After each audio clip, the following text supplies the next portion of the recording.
And we are live, ladies and gentlemen. Welcome to the Russell Pierce Raw Review. I'm your host, Ibu Russell Pierce, better known to many of you guys as Backup Hangman.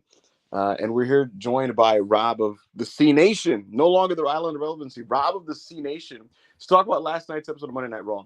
Last night's Raw was the Fallout show following Money in the Bank. And we're now full steam ahead into WWE SummerSlam, which will be in Cleveland, Ohio this year in about 4 weeks. A lot of developments yesterday, a really story-heavy driven episode of Monday Night Raw. And I'm excited to get into it with Rob. A lot of things happened. CM Punk made a surprise appearance unannounced to open the show. He has some issues to deal with, not just with Drew McIntyre, but now with Seth Rollins, who he's now on the shit list for. Rhea Ripley is back. Mommy has made her return. She is back. She cock-blocked Dominic. She wants to smoke with Liv Morgan. She's back to stop the revenge tour. And it seems that Dominic has another headache on his hands. So we'll talk about that. We had some major developments with the Uncle Howdy storyline. We got to see Bo Dallas live in the flesh.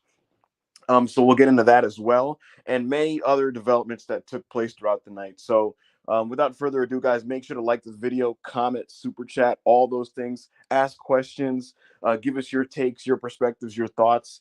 And yeah, man, just go ahead and hit a like for us and subscribe if you haven't already. Rob of the C Nation, how are you feeling, sir? Can you explain to us why you are now Rob of the C Nation and how are you feeling? Yes, this is kind of not even really an announcement because who really cares, but like, yeah, I will be Rob of the C Nation at least until December of 2025. We are Wait, riding the wave for a year and a half. We off cam today? Oh yeah, no, I'm not home yet. I will be home this weekend, so I'll be back on camera next week. Next Tuesday, Okay. I will be back on camera. But yeah, I will be Rob of the C Nation probably until December of 2025 when it's all over. As you know, Goat announced on Saturday that he is doing his whole retirement. It is So the John you said you Cena. said, you said who announced? I said Goat announced that he's Who? doing it. Who? What? Who? Yeah, no, Goat announced that CM Punk's idol announced that he's doing his whole, his John Cena final bye-bye tour in 2025. So we will be there. We will be the scene of the C Nation the entire time. But other than that, talking about Monday Night Raw, I thought it started off like I was gonna be like, oh my Raw sucks shit. The show is so bad. But then progressing and letting the show progress, it actually turned out to be a fine show.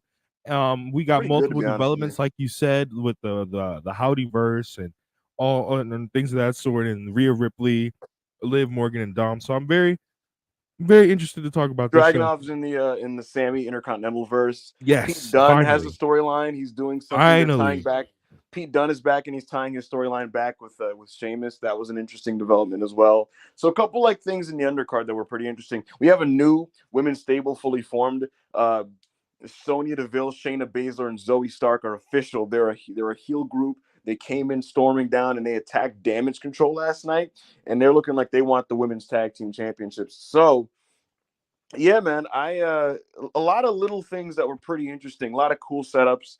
SummerSlam is beginning to take shape, and so we will have you guys covered with all of that. And I'm looking forward to getting into what was a pretty eventful show that moved things forward. But before we do that, Rob, take it away with the super chats. All right, our first super chat of the day, Karthik, 200 rupees. Liv Rhea lends SummerSlam a box office punch. Well written story. Liv gives Judgment Day what they desire to win them over. For Dom, it's stepping out of Ray's shadow with the win, making him relent to live. Yes, this is. I feel like that's absolutely what happened, as you saw before Rhea Ripley made her entrance and came back. I Dom, think I think you meant repent, but yeah, oh, go ahead. repent. Okay, yeah, but yeah, I think that's exactly what happened. As you saw before Rhea Ripley came down, Dom was like, Wait, he no, kind of never was mind. hesitant. I don't think it is. I'm sorry. Just keep going. Don't mind me. No, you're good. You're good. I think Dom was just like, "Oh, wait, what am I doing?" And then when Liv jumped on him and he realized that he like beat his dad and she was the one that helped him beat his dad and Rhea wasn't, I think he kind of started succumbing to it. And then we got the Rhea Ripley's return. I don't agree with what some accounts are saying, which is that this should main event the show. It should absolutely not main event the show over Cody Rhodes. He is the undisputed champion. He beat the longest reigning of this era, at least, champion. He should not be nobody should be main eventing over him, in my opinion. So Here's what I'll say about the Dom Liv stuff. This is the best compliment I could pay it. If you told me months ago that Rhea Ripley versus Liv Morgan was the women's title match for SummerSlam, I'd kind of be underwhelmed, and I would think it didn't really feel like a SummerSlam match, to be honest with you. Um, but now, given the context of how they've executed everything and how this whole thing has been set up, it does feel big. It does feel big. Liv Morgan has really stepped up as a character. She's become a bit of a star. She's actually literally popping quarter hours. It's why now she's main eventing the show. And the way she's kind of tied everything together and created this kind of overarching, widely spanning storyline on Monday Night Raw, she's made herself a big player. This is the biggest and most impactful she's ever been on WWE television in her entire career. And it's mostly been through like the character work that the company's been tinkering with for her. So, Liv Morgan getting a revenge tour cut off by Rhea Ripley, Dominic being in the middle of it, them maybe doing a custody match or something funny like that. bro, It does feel like the type of big time spectacle, super heated match that you would put on a SummerSlam stage. So I'm actually on board with that match, to be honest with you. the And best part, yeah, like about this entire storyline, it's actually got me interested. It's like I was watching the show last night, and after Uncle Howdy basically had Chad Gable, I don't remember how long the match went. Actually, had him like squashed basically, and then afterwards the Uncle Howdy stuff, and then we got Bronson Reed push number 676. Dead ass. I literally texted Peach. I was like, "Liv Morgan, please save us," because I was so tired. But you I'm know, crying. So I'm crying. That's hilarious. Yeah, I was to be honest with you, I was pretty fond of this show. I mean, yeah, I don't enjoy, what those stupid smoke lights off angles, and I think definitely. most people agreed with us that like it's time to like do that in a more creative way when it comes to delivering the videotape. But outside of that, I was actually pretty fond of pretty much the entire show. I thought I pretty much liked every like development, and we'll get into it more in detail, but. Yeah, the Liv Morgan stuff was strong with Dominic. A lot of people like hate the storyline, and Hmm. I got to be honest with you. Like when I read some of the tweets about it, I feel like certain people kind of like misunderstand what it is.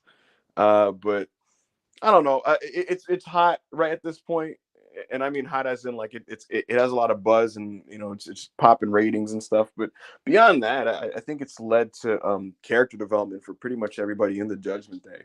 And Yeah, I'm interested to see what happens next with Damian Priest, who almost his transition to being a babyface, his organic transition, is almost fully complete at this point. And I like how it's been done. It's like it hasn't been like some plot twist babyface turn. It's just kind of like he's just being more and more honorable. And this has been going on pretty much since the early spring. So yeah, it looks like he'll be on Rhea's side because he's the one kind of calling Rhea and stuff and keeping in touch with her.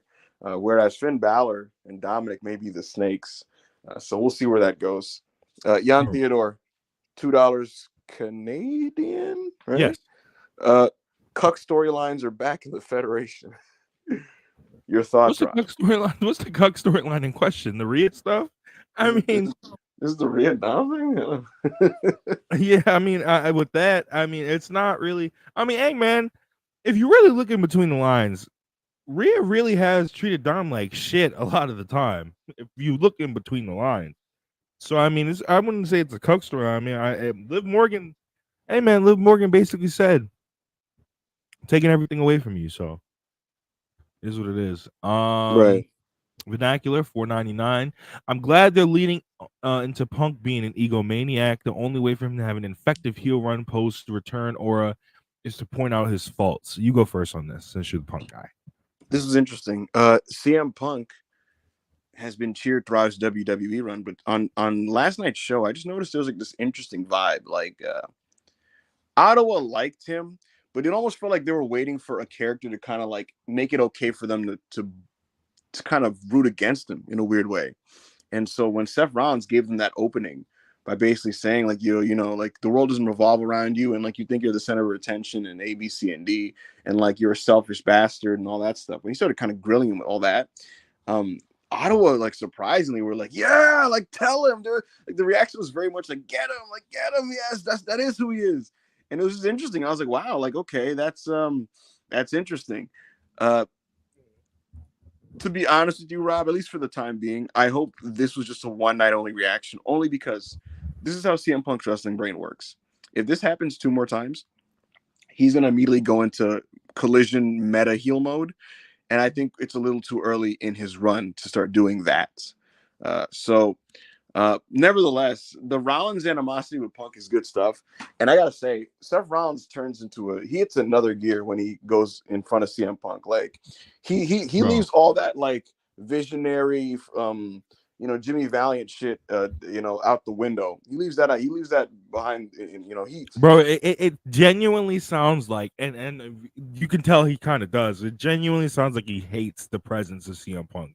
Like he right. And loathes so his you being. get the best version of him because he's just kind of like you saying yesterday, he's like, bro, I'm just above you. Like, so I'm not even like really tripping. It's just I just don't like I don't respect you and like you are an egomaniac and this and that. And it's just he's being a human being with human thoughts and he's saying real things, combine that with the fact that Punk segments aren't really scripted and you get these interactions that are compelling because it's just real people. And even if they're not saying the most slick and like snappy and catchy lines to each other because it wasn't super rehearsed, it's still just more genuine, and I prefer that on wrestling TV. So, Yeah, uh, I mean, I'll get into my thoughts about the CM. I didn't think it was like bad, mm. but at first I was kind of like it was like boring, but it just got bizarre because it kind of seemed like Punk got stumped by like the crowd being like, "Oh well, fuck this guy, Seth Good." It kind of seemed like he was just For like, sure, for "Oh, sure. I guess." It's one of those, and that's the thing. The bottom line is live TV can be like that sometimes. It's not going to be Yeah, smooth. and sometimes you may not know exactly what you're gonna say, but and so yeah, like there was kind of this weird vibe of like, where is this going exactly? And but it all tied together because they're pros, and ultimately the story beats that needed to be hit were hit. So, like Definitely. Rob said, we'll get into it very, very soon. All right. Thank you for the super chat. Bam. Goat super chatter, $2. Missing the first lady to cook Ibu to kick back up. Goat Rob. Thank you, Bam. We Isra will be back. She says she'll Maybe probably next be week. back next. Yeah, maybe next week. Maybe Maybe next next week. week. Probably. Yeah. We Yeah, do miss the first lady. She would have been great to give her thoughts in this Punk Seth Rollins segment. And judging off definitely. the replies to the tweet or the Raw review, it seemed like a lot of people wanted to hear her opinions on that. So we'll see how that goes. Absolutely. Thank you for the super chat. Jay Stone, $5. Is Seth gonna ref Punk Drew at SummerSlam a la Brett Taker HBK at 97? Babyface Damage Control might go crazy because all three and Oscar are basically beloved.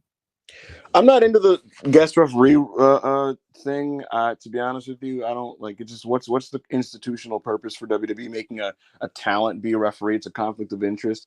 It's why when people wanted Punk to referee Drew and Seth, I was like, fuck that. That's like stupid. And I'm really glad they didn't do it. They had him commentate. I don't think Seth should do any. I think Hunter likes to set up concurrent storylines so that there's something left for a guy to do when he's done with his main thing. I think they should just simply have Seth Rollins in the I think he should just be kind of hovering around the thing.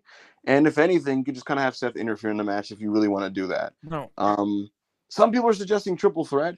I just feel like there's been so much there's been so much heavy Punk Drew stuff that you got to let them have their singles match and their yeah, personal issue first before you start going in that direction. That's just kind of my perspective on it. and you're right because this has been the thing that has basically been building since the Royal Rumble, and I love Seth. He's cool to me right now, but like he can't just you can't just insert him in this without at least having a match or two first because it doesn't make any sense. It genuinely doesn't make. Why would CM Punk allow Seth Rollins to get involved in this when he doesn't want to get his hands on Seth Rollins? At some point he does, but he wants to get his hands on Drew McIntyre the most out of anybody. So it wouldn't make any sense. The special referee idea. I mean, it's not really that bad to me. I mean, I I guess don't. it I'm would. I not just crazy about it. wouldn't. Yeah, it just wouldn't make any sense because wasn't that whole angle involving the WWE title or the WWF title? Excuse me. Yeah, it just I don't know. And Yeah, that's the other thing. It's like I don't want to see them have a non-title triple threat because then it's just three guys fighting over a personal issue, and I don't know. It's kind of always weird to me. I feel like triple threats, like maybe for a championship, is one thing because it's like there was a dispute in when it came to finding who the new contender is, and so you just do it three-way. But other than that, I don't know. You know what you could do? You could do Punk, Seth, and Drew at Clash at the not what's it called, Bash in Berlin for like a. You know what you could do, Rob? You do a what's up? thing where it's like they all want Gunther's championship, right? And so it's like, fuck it, we'll do the number one contender match at Bash of Berlin. Punk, Right, Seth, Drew, winner gets Gunther at the next pay per view. And you know what? Punk and Drew are so focused, even though they fought at SummerSlam, they're so focused on tearing each other apart. They still are not satisfied with how they with each other, and so they're so focused on that one of them gets pinned by Seth Rollins. You get what I'm saying? And so then Seth can then challenge Gunther at whatever the fuck is coming up soon, right? And then Punk and right. Drew can have their second match at like a September show. I don't even well no, September is Bash of Berlin, September is right? Bash in Berlin. I You don't know what just the fucking schedule is, but the point yeah. is October's no September Bash in Berlin. October Bad Blood. okay. All right, Yeah, so then Bad Blood, Seth Gunther world title, Punk Drew 2 for Hell in the Cell. right. You do something like that, and then yeah, you go from there. I think something like that could work. So Definitely, definitely. mm. We'll see as it goes on. But thank you for the super chat. Corey David, $2. Did y'all seen Braun's Raw Talk interview? Oba goaded. Yes, I did see I Braun's did Raw see. Talk Are we interview. allowed to play that on there? No, right? No, That sucks. whenever there's like a WWE anything on the screen, they're like, no. That fucking So even sucks. if like the logos on the microphone, they're like, yeah, not gonna lie, we taking this down. All right. um, yeah, that's unfortunate. I did watch it. It was a great promo. Yeah, it was really good, and I like the fact that he basically not that he addressed the trolls, because I think addressing the trolls is some shit MJF does, and I really don't like that. But I think him just being like, yeah, I seen people talking, I seen people being like, oh, he's just a rookie that he didn't get it done, yada yada yada. I'm a flash in the pan. Well, the next time I get a chance, I'm getting it done. And I think they should have played into the fact that it kind of seemed like, I didn't get into this on the review the other day, but it kind of seemed like Braun was playing with Sammy a lot of the match. Like he could have finished it at certain points, but he was just toying around with him and playing with him and showing how dominant he really was. But and I think this time when they go up against each other, whether it's Bash and Berlin or Bad Blood or SummerSlam, even that he's gonna really reinforce his dominance.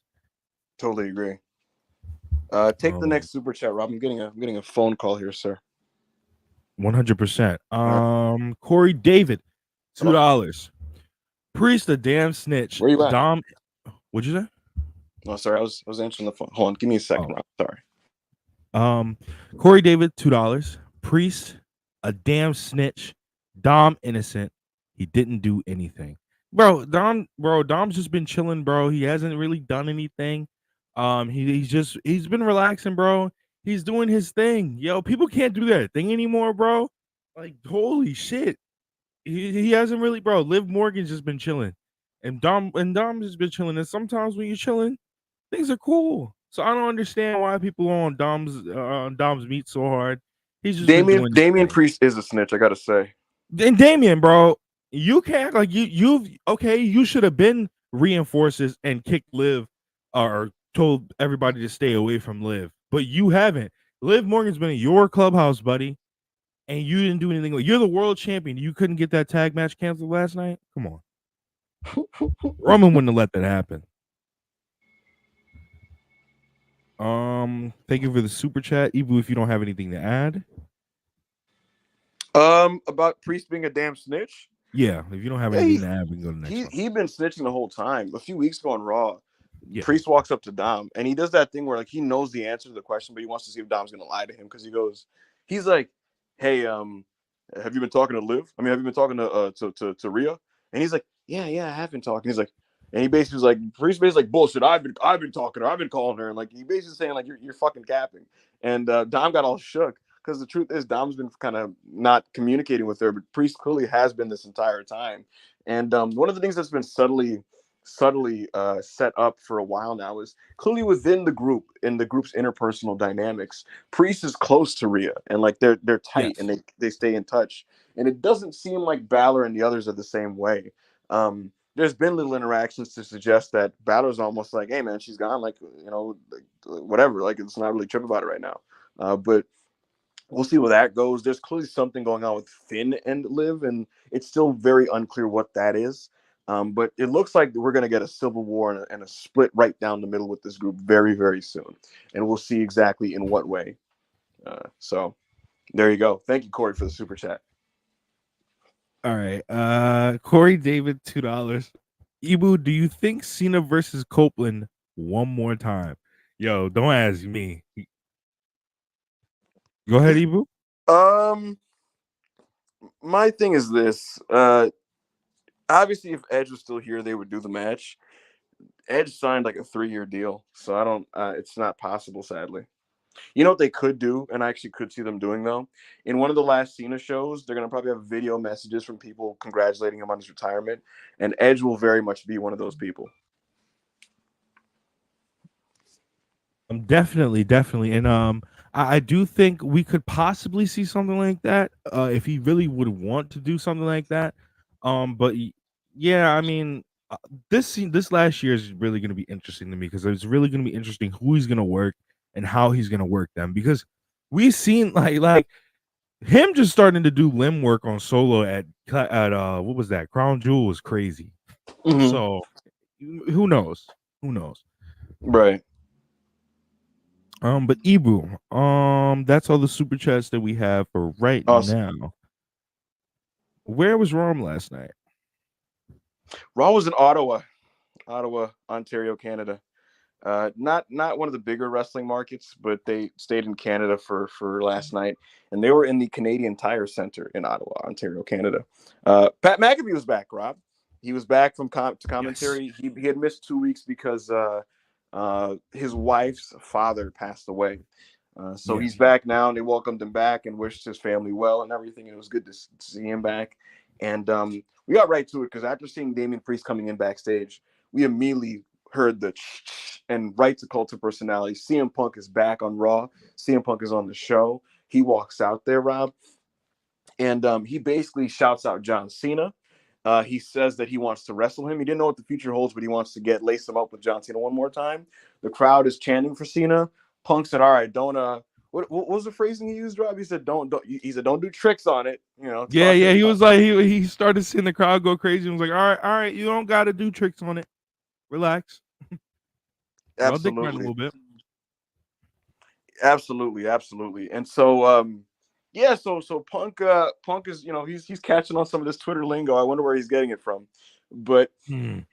yeah, he, he starts talking shit about Drew McIntyre, and he's pointing out McIntyre's faults and why he'd been getting in his way, and he basically was telling him shit like, like I am the consequence to your actions, and I told you I was gonna come in Glasgow and screw you. I told you I was gonna screw you this place, that place, and he basically said, I'm going to continue to ruin your fucking life. Um, right before you can kind of continue on this Drew McIntyre tirade, you get the burn it down.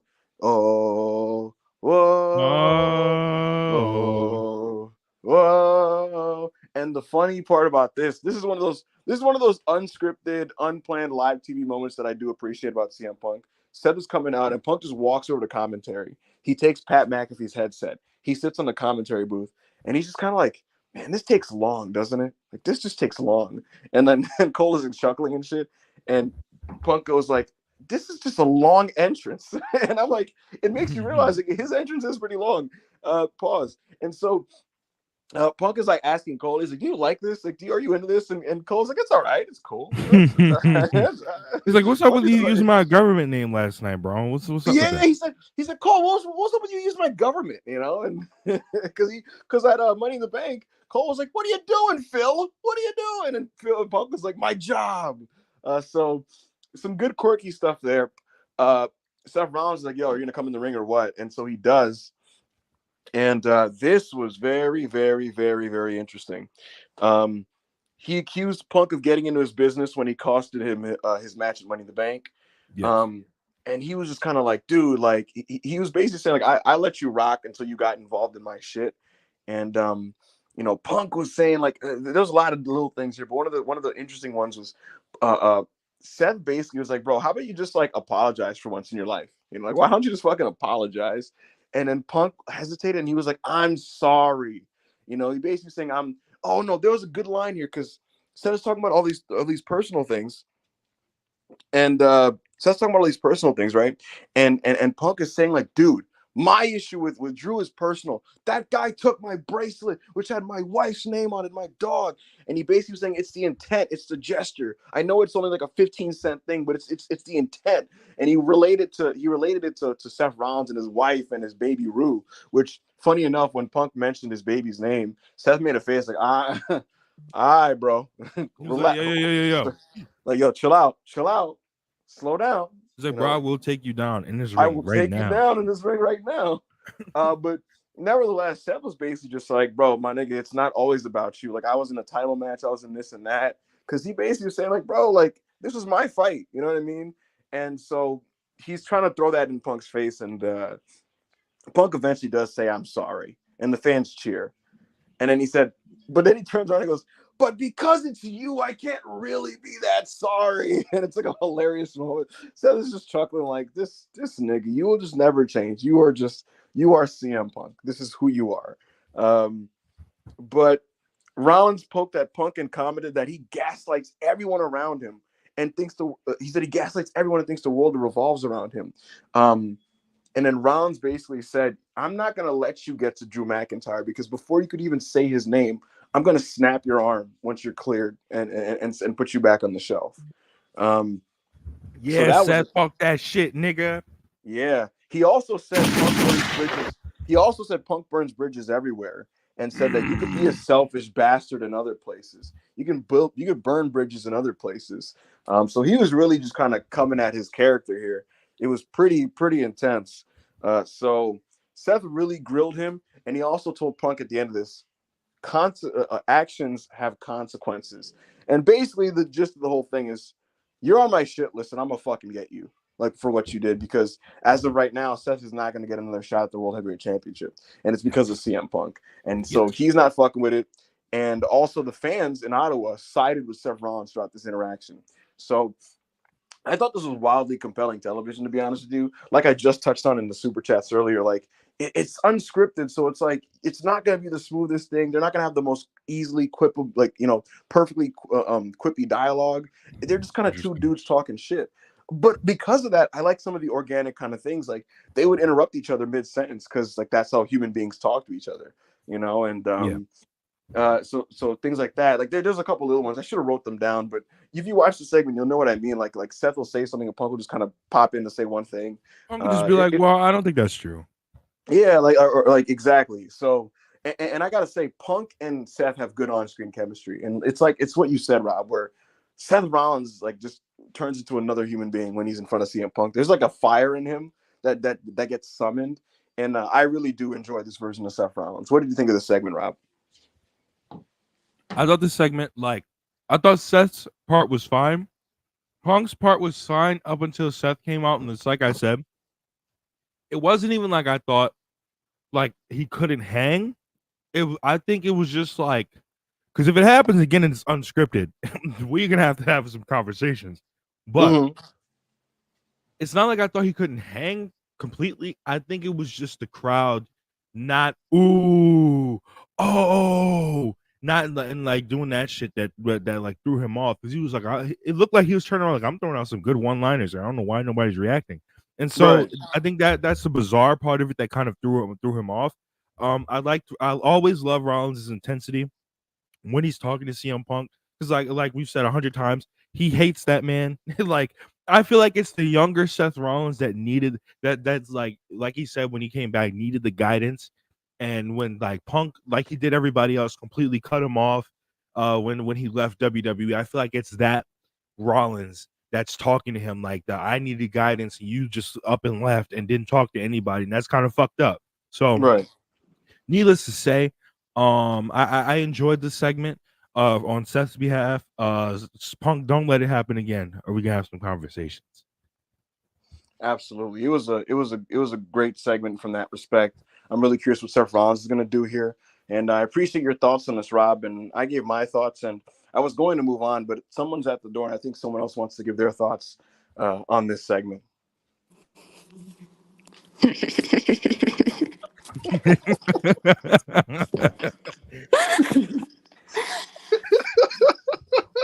Oh, what's going on? Hey guys. How's it going, Isra? How are you? Man, I'm doing great. I woke up in Mm-hmm. a great mood. Mm-hmm. Every time Punk gets bodied, it's like it breathes life into me. Mm-hmm. Um, it expands my life.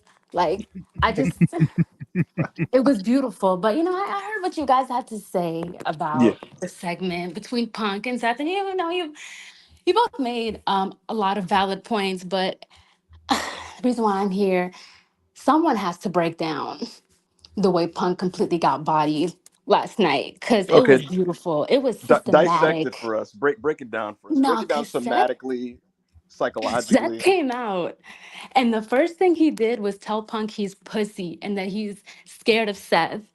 And then what did Punk do?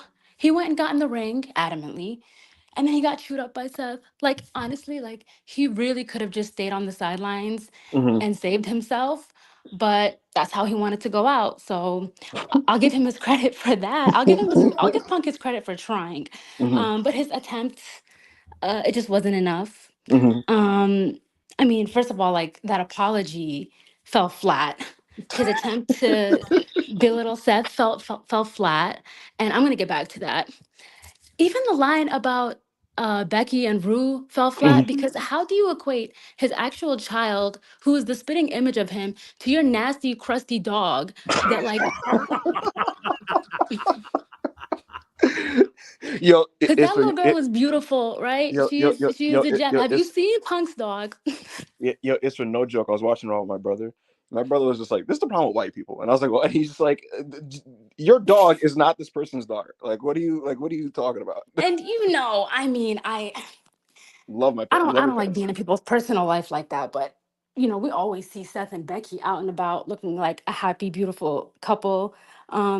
We see Ruru sometimes in the back, playing with them and everything. I don't ever see I don't ever see AJ with Punk. Every time she steps Come out the on. house, it's like, where is he? Do they even Listen, like she's on her Whitney Duckworth shit. She's kind of just vibing in the corner. She's got uh you know. okay. The Punk's attempt to like see himself in Seth, it never works out because in the time that he's been away from wrestling and especially WWE, Seth has surpassed him like systematically in every single category. And in his attempt to like little boy Seth, like he kind of exposes that he's the one that's struggling to hang. Like you guys were talking about, like, oh, this whole thing is like unscripted and everything.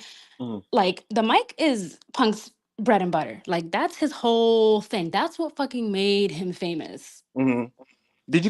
So did you catch the part where Punk didn't know what to say at one point? Like Seth's looking at him and he just kind of like walks away because he doesn't like know what to say, and it kind of pops back There was when a something. lot of moments like that.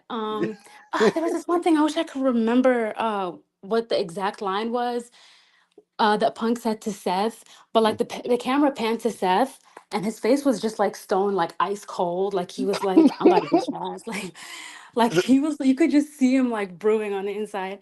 Um, It's for but there's yeah, one line I forgot to mention where Seth he said I'm just so above you and it's not even the heels, and then Punk was just kind of like all but right, that's what I'm he's saying. like, Like he's like, bro, he's what? surpassed him. But that's what I'm saying. Like he's like surpassed him in like so many different ways. And the funniest thing is like Punk is always trying to like get like, I don't know if it's like the nostalgia or what it is, where he thinks like he's still what he used to be a decade ago. But like Seth is showing him like this is not like that right now. Like you're not hanging with me right now. And that's why Seth can have the audacity to tell Punk that he's fragile, which is also kind of like an ode to Moxley.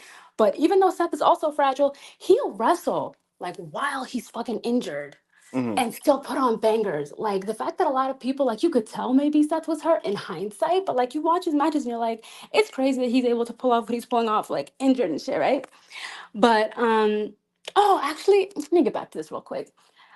Ibu, Yes, did you like Punk's line where he was telling Seth, him chasing the World Heavyweight Championship is a quote pipe dream? he Did you called it think a that pipe. hit? He called it a pipe dream, which was funny because like Seth No, no, kind of no, spun no, it no. back Answer to my question. I asked you a straightforward question. Give me a straightforward answer. Did you think that that line hit? um no, and Seth Okay, spun it so back at him. Seth built that title and he held that title for I believe it's 316 days. Real quick, Ibu, how long did Punk hold the AEW championship? Uh, like Collectively, I'll give him collectively. oh, collectively. Mm. So if we're not so because he what was it, Rob? Like a month total, maybe? Let me Because he won it, and then the next week he relinquished it, and then he won it back from John Moxley, and then had to relinquish it days later again because of the suspension, and then and then he brought it back at Collision. If we're not counting the Collision fake world title run, we're looking at maybe a total of like 2 weeks, maybe. So see. something like So that. two Okay. weeks, two Never weeks collectively. A 2 weeks combined, no, collectively. it's a combined 90 days, I guess. Okay, and why is that? I don't know how the well fuck is because it he 90 because days. he Okay, sustained okay. it. He sustained a foot injury and then a triceps injury. Right, right, right. But that's what I'm saying. Seth has he can have the audacity to call Punk fragile. Mhm. So yeah, okay. The thing is, like, I missed the first hour of Raw, and everyone had my line telling me like, "Oh, Seth bodied Punk on the mic." Like I'm Mhm. supposed to be shocked. As of last night, Seth is 3-0 against Punk. Three Verbally. and oh, I don't know about 3-0. I don't know about 3-0.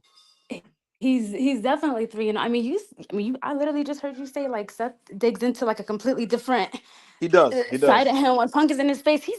I swear that hatred. You know what that reminds me of actually? Because it's funny. Seth is a Gemini, Hmm. and Punk is a Scorpio. And what Gemini do we know of that just dragged the Scorpio's dead body in front of the world? Kendrick I don't know. Lamar to Drake. I don't know. Anyways. Oh man, that's pretty insane. I'll say this: I thought it was funny that Punk steps in the ring and he said, "Yo, Punk the being last Drake is so fitting too. Punk is not Drake. Do not do that to CM Punk." He Uh, sure is. And the he, funny thing is, like, Seth CM was Punk is literally not an OVO. he Rob, was shut up, Rob. psychologically Shut up, whooping Rob. What him. happened, Shut up. bro? Shut up, No, Rob. Fuck you, Rob. I'm just making an inference, bro. Like, Shut why up, are you Rob. like, yo, why are you like, Shut up, Rob. I'll say Punk this: got a weird case. Why if is he? all right, Ooh. bro. Oh, All right, bro. I'll say this: Punk. It was interesting that he steps in the ring and he's basically like, "Yo, Seth, last time we talked, I told you this is the last time you're gonna disrespect me. So watch what you say to me." And he got in. I I just think it's interesting that like Seth was like really calm as he was saying all these things. Like he was kind of bro, surprised. he's calm because He's he mad sees through. calm. No. He's calm because he sees through his BS completely. Like every single time that like Punk would deliver a line, the camera would pan to Seth. You just look at his face and he's like, "Are you done?" Like, It like was I just got something for you. it was just kind of crazy because like His people. energy is Seth's energy is just different now. Like he has a different type of confidence, a different like type of faith in himself. And Mhm. I'm not gonna like be weird or nothing, but he looks really good. Like he looks real good. Like I don't know if you noticed. Like That he nigga's needed that gut two was months hanging off to out the shirt. rest. But I'll say. really, it's like he died a martyr at Mhm. Mania and he resurrected a Titan. Like who is this Yo, man? this is crazy. Someone Who said is this man? BBL Phil, BBL Punker, BBL Punky, BBL Philly, Bro, CMD. all All these right, bro. also before you guys go on your Twitter accounts and have your fucking meltdowns because you don't go outside and you don't know what a joke is because you never had a human interaction a day in your life. We're just cracking jokes, bro. Nobody's Please, sitting here saying please. anything about anybody. Nobody's The levying accusations. the WrestlePeers guys called him, but no, we didn't, bro. It's just a fucking joke. Learn how to. It's a joke, not a dick. Don't take it too hard. That's actually a good point because somebody All definitely would have made a right, all tweet. right, all right, all right. What's up, Isra? I'm trying to think like what else is there that I want to get off because I do have to like get out of Yeah, here in a little bit. it was interesting that Seth basically was just kind of like he pointed at that at his like arm and was just kind of like, well, we And know you're didn't fragile. Punk? Yeah. No, hold on, because Punk also I think he said I don't know verbatim or if it was just along the lines of like your actions have consequences to Drew. And Mm-hmm. then Seth said like the exact same thing to him at the end, like your actions have Yes. consequences. And you know Yes. what I also love about this character arc with Seth is that he's like the noble, respectable type of man. Like he does everything like he has the gentleman's agreement that he abided by. Mm-hmm. He didn't, trip over the fact that Drew cashed in and whatever. He only got mad at the principle of things Yes. of Punk showing up. And like even when he's breaking down like Punk's like character flaws and Mhm. his personality traits that are fucked up, like he really like spoke to him like man to man. And he just understood, like, even when he said, like, that's what you do, you just gaslight people. I'm like, I know that's right. Like, this is a man that took these 2 months off, went to therapy, worked on his skincare. Like, like he It's a, came back completely different. Like, I missed him. I sure did miss him. But like, if he needs time off to like gather himself, like, I need more of that because this was special. Like, I can't wait to see where this run goes and yeah. all the other ways that he's gonna tear Punk apart. Because I promise you, Punk is not gonna, he's not gonna get his get back. I promise All you. right, Like I'm this is gonna gonna be a if slaughter. you guys are gonna have to leak this, I'll tell you guys all an open secret. 172 people. We'll see what Oh happens, no, but this never ends well. just All keep right, this. So but what's up, yeah, Esther? thank you for having me for the little bit of time that I Yeah, got to be here. You guys are great. I was literally just telling Ibu the other day, like this podcast is fucking great, like with it or without me. So, yeah, Yeah, I'm gonna be thank on you. the sidelines, but I like us better with you, but thank you for coming by, Esther. I know I prefer to be Definitely, on here definitely. too. But yeah, all All right. right, we'll see you See you around. next week. All right, love you. Take care. All right, there was Esther. She gave her thoughts on the CM Punk and Drew Mac and not the CM Punk and Seth Rollins thing. I You like a bitch, ain't you tired? well, But Rob, yeah, I what great were you about to segment. say? What was the So secret you about to give out, bro? so you guys know the WrestleMania doc, right? Like that they did with Cody and Rock and all those people. Yeah. So without saying too much, they asked Punk if they could do the same with him and follow him until Mania, and he basically said like, if you show how I put together my promo segments, it will kill the ambiguity of everything that I do, and it will then in turn ruin my drawing power. And I Well, I mean, refuse. you're killing it yourself, brother. So I mean, Wait, what's up? What do you say? I'm not talking about you. I'm saying he's killing it himself. I mean, if No, he's no, going no, out there no. I unscripted I like gotta be that. honest. I totally agree with him because, like, let's say hypothetically, and I don't think this is what happened, but like, let's say hypothetically, like, they have footage of like him and Seth like joking around and catering and like writing stuff together. That ruins all his segments because part of the appeal of his segment is there's that kind of weird middle ground gray area where you're like, you're not sure sometimes, are you working or are you shooting, brother? You know what I mean? And if you kill that and make it look like just phony wrestling bullshit like everything else, Well, then yeah. you kill CM Punk. I mean, I don't think they should show that. Definitely. I mean, I don't think you should do a fucking roads to the top thing where they're showing Cody writing his promo and then they're showing Cody practicing it in his trailer. No, they shouldn't do any of that. Absolutely Right, not. and so he kind of was like, "Can we maybe do a kayfabe thing, like, or it's just me training and shit?" And it was kind of whatever. But Nick Khan in particular had to hit him up like, "Yo, we already got niggas ready on deck, so you want to do it, big little bro." Yo, Nick Khan. He's like, hey, listen, I don't know where you think you can call these shots and make all these decisions, But exactly, but you're gonna do it. it had to be explained to Triple H basically like, "Yo, you will ruin this, and this if you show how it's put together." And thankfully, Triple H is like, "That's a good point. That's a good point." So it looks like, at least as of right now, they're not gonna do that project. They may do a different type of docu thing with Punk. Um, and his stance is essentially like, "Look, you can film me in my fucking house. I don't even care. Don't film me putting together the stuff that I do on TV." So Yeah, it should be. You know what it should be like? what's up? It should be like redesign, rebuild, reclaim. That's Mm. what it should be like. It shouldn't be. It should be kind of kayfabe, but it should be also showing him training, like you said. It shouldn't be like, here's me writing this, and here's how we came up with this, and here's how we came up with that. Because Ric Flair's documentaries were never really like that. A lot of guys' documentaries, like the Mick Foley, Triple H documentaries that you see on the network from like 10 years ago, they never were like, oh, here's how we came up with this, here's how we wrote that. Right, No, right. He's kind of talk yeah, about his so career and shit like that. Yeah. yeah, so that's how it should be if they do Shai that. Spurs in the comments said, "Why is Nick kind of an Italian accent?" He turned him into a mob boss, which Bro, because Nick Khan is a bro.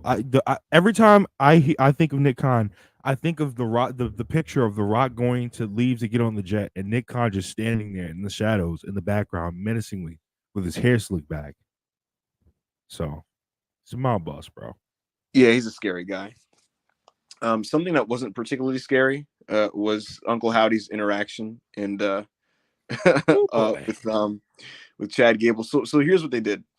Chad Gable comes out to face Jey Uso. It's just me, Us, day one ish. It's just me, Us, day one ish, and yeah, they're having a match. It was actually pretty fun while it was lasting. I was like, this is actually pretty good. Chad just kind of just throwing him around and doing amateur wrestling shit to him, and I'm like, yeah, I can get into this. This is pretty cool.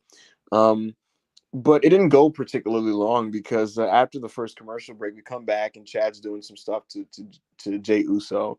But then, and then the lights are going down and shit. And Jey Uso's like, I'm getting the fuck up out of here. He literally looks at the camera like a fucking cartoon character and goes, yeet, and then just runs away. It feels like Scooby Doo or some shit, like looking into the camera. I'm out of here. Yeah, exactly. Just like, I'm out of here. Bugs Bunny getting him out of there. Some shit. Like, Scooby Doo just like, and just like, skedaddling out of there. Jay literally looked at the camera and went, yeet. I'm getting the fuck up. Yeah, because he told y'all last week, I don't want no problems. Y'all can have the Fireflies back. I don't want no smoke to wise, man. You got all the lights back. Bro, fucking someone on Twitter today posted that video of Jay doing that and running and said this was J. Cole dipping out of the Kendrick beef with Drake. He saw what Drake was getting. He said, I don't want no parts of that. Exactly. So he got the fuck up out of there. And Chad Gable was like kind of like, what the fuck? And he's cowering.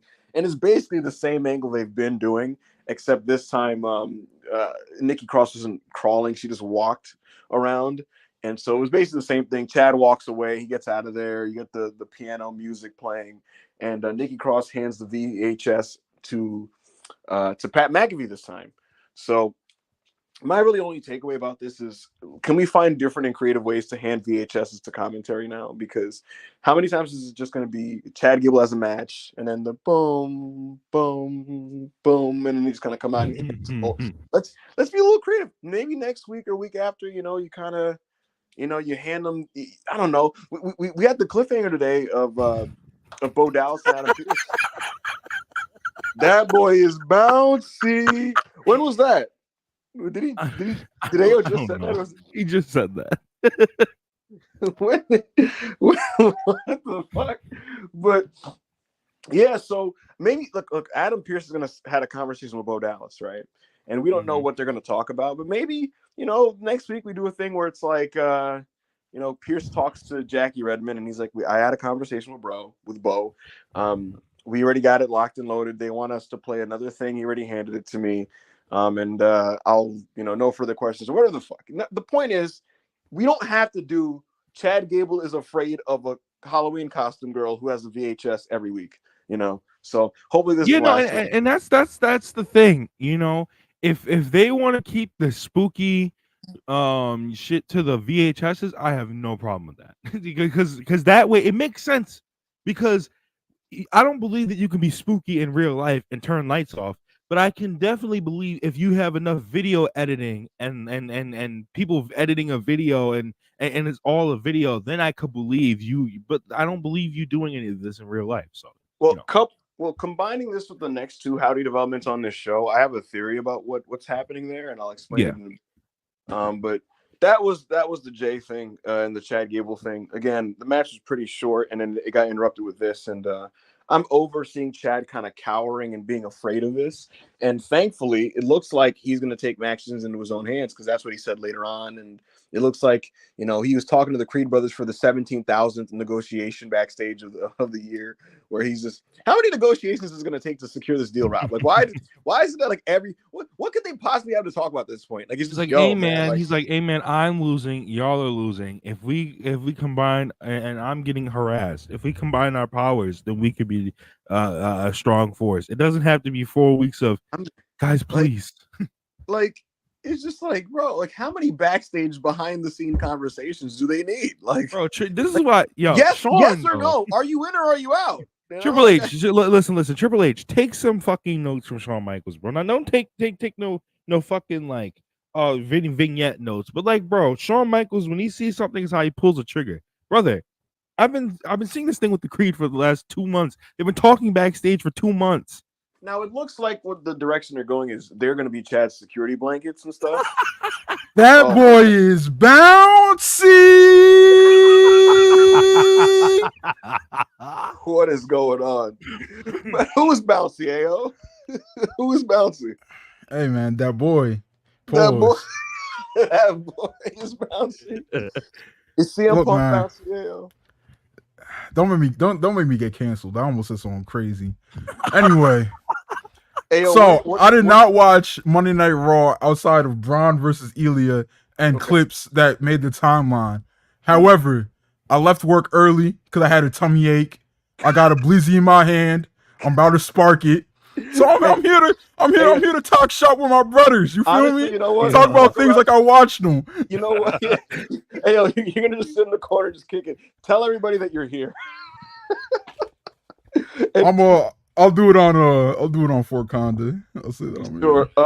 Hey, what are your thoughts on Seth Rollins saying that Cody Rhodes was that CM Punk was a selfish bastard in AEW? Because I meant to watch that segment because everybody, bro, Seth haters, Punk cocksuckers, it was all like, crazy. yo, Punk's getting chopped up on the mic. Seth's dropping bars on Punk's head top. This, that, and the third. So I was like, oh, bad. Let me. Because niggas know me. I'm not a Seth Freaking guy, but Seth Freaking, he might as well be Jesus Christ compared to CM Stalin. You feel me? Hey, so the crazy thing is, people were pointing out that a lot of his disses were Mox verbiage, and I was like, damn, this nigga did it on purpose, because he did the whole like your fragile body and fragile ego, and I was like, damn. Yeah, it's nasty stuff. The wildest part is because this is an unscripted promo segment, there's a point in the segment where Punk just does not know what to say, and this rarely happens in wrestling, right? Where he has a mic, he looks like he wants to say something, doesn't know what to say, and kind of just like backs up a little bit. And you can see him like looking up, like he's thinking for something to say. And Seth's just kind of sitting there like, "You got something to say, nigga?" Like, it was like, wait, so what bar did Seth Freaking hit Punk with that had that him on the ropes? It was just something about like the world doesn't revolve around you, and Punk was just kind of like, you know. He was like, I was like, damn, bro. He was he was like, yeah, it does. And then so you're Punk's number one twerker, and you're his shoot young boy. Was Punk? You're his shoot young boy. Was Punk annoyed at all after getting barred up by Seth Weekend? I'm not saying you have any insight. I'm saying like by like reading his body language. Was the old Punk coming out? On air, he did the thing that niggas do where they're just kind of chuckling and smiling, like, all right, that's pretty good. Oh, like what Edge did after he and Ricky got into it? Yeah. At the very end when Seth was just kind of like, because one of Seth's big go home lines was basically like, before you can even say the name Drew McIntyre, I'm gonna break that fucking arm. Like and put you back on the shelf. And then he said after of consequences and walked away. And Punk just kind of smirked like, so Ross could have good promo. Like he was kind of like, all right, like, all right. I'm crying. And he did that face. And then as he's walking away, he looks at the camera and he says, "Fine speech." Oh, brother. And listen, as a nigga that's done this, here's the trick. If you're getting cooked, the trick is to pretend like you got cooked on purpose. Like you let it happen. See, I just don't get cooked, so I wouldn't know any type. Yeah, like when Seth got cooked that one time, and then like on Twitter, because he went out there and was like diarrhea. Oh yeah, yo, they leaked to the sheets that it was bad on purpose, and then Wrestle Talk ran with it. They was like, yeah, Seth Freakin was actually bad on purpose, and you marks got worked.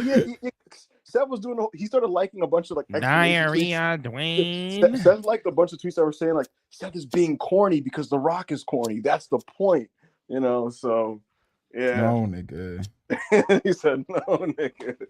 Yo, all Punk knows is just like meta bullshit now, bro.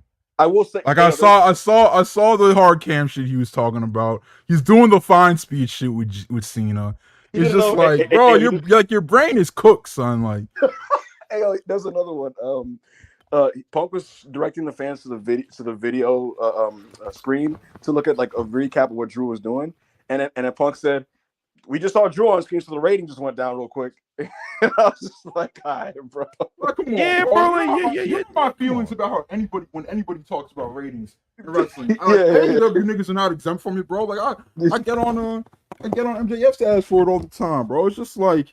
Why is you talking about if Drew is we're bringing in 100K people this quarter or 75 people are dipping this quarter because Drew's on screen? Why does that make me want to see y'all two fight?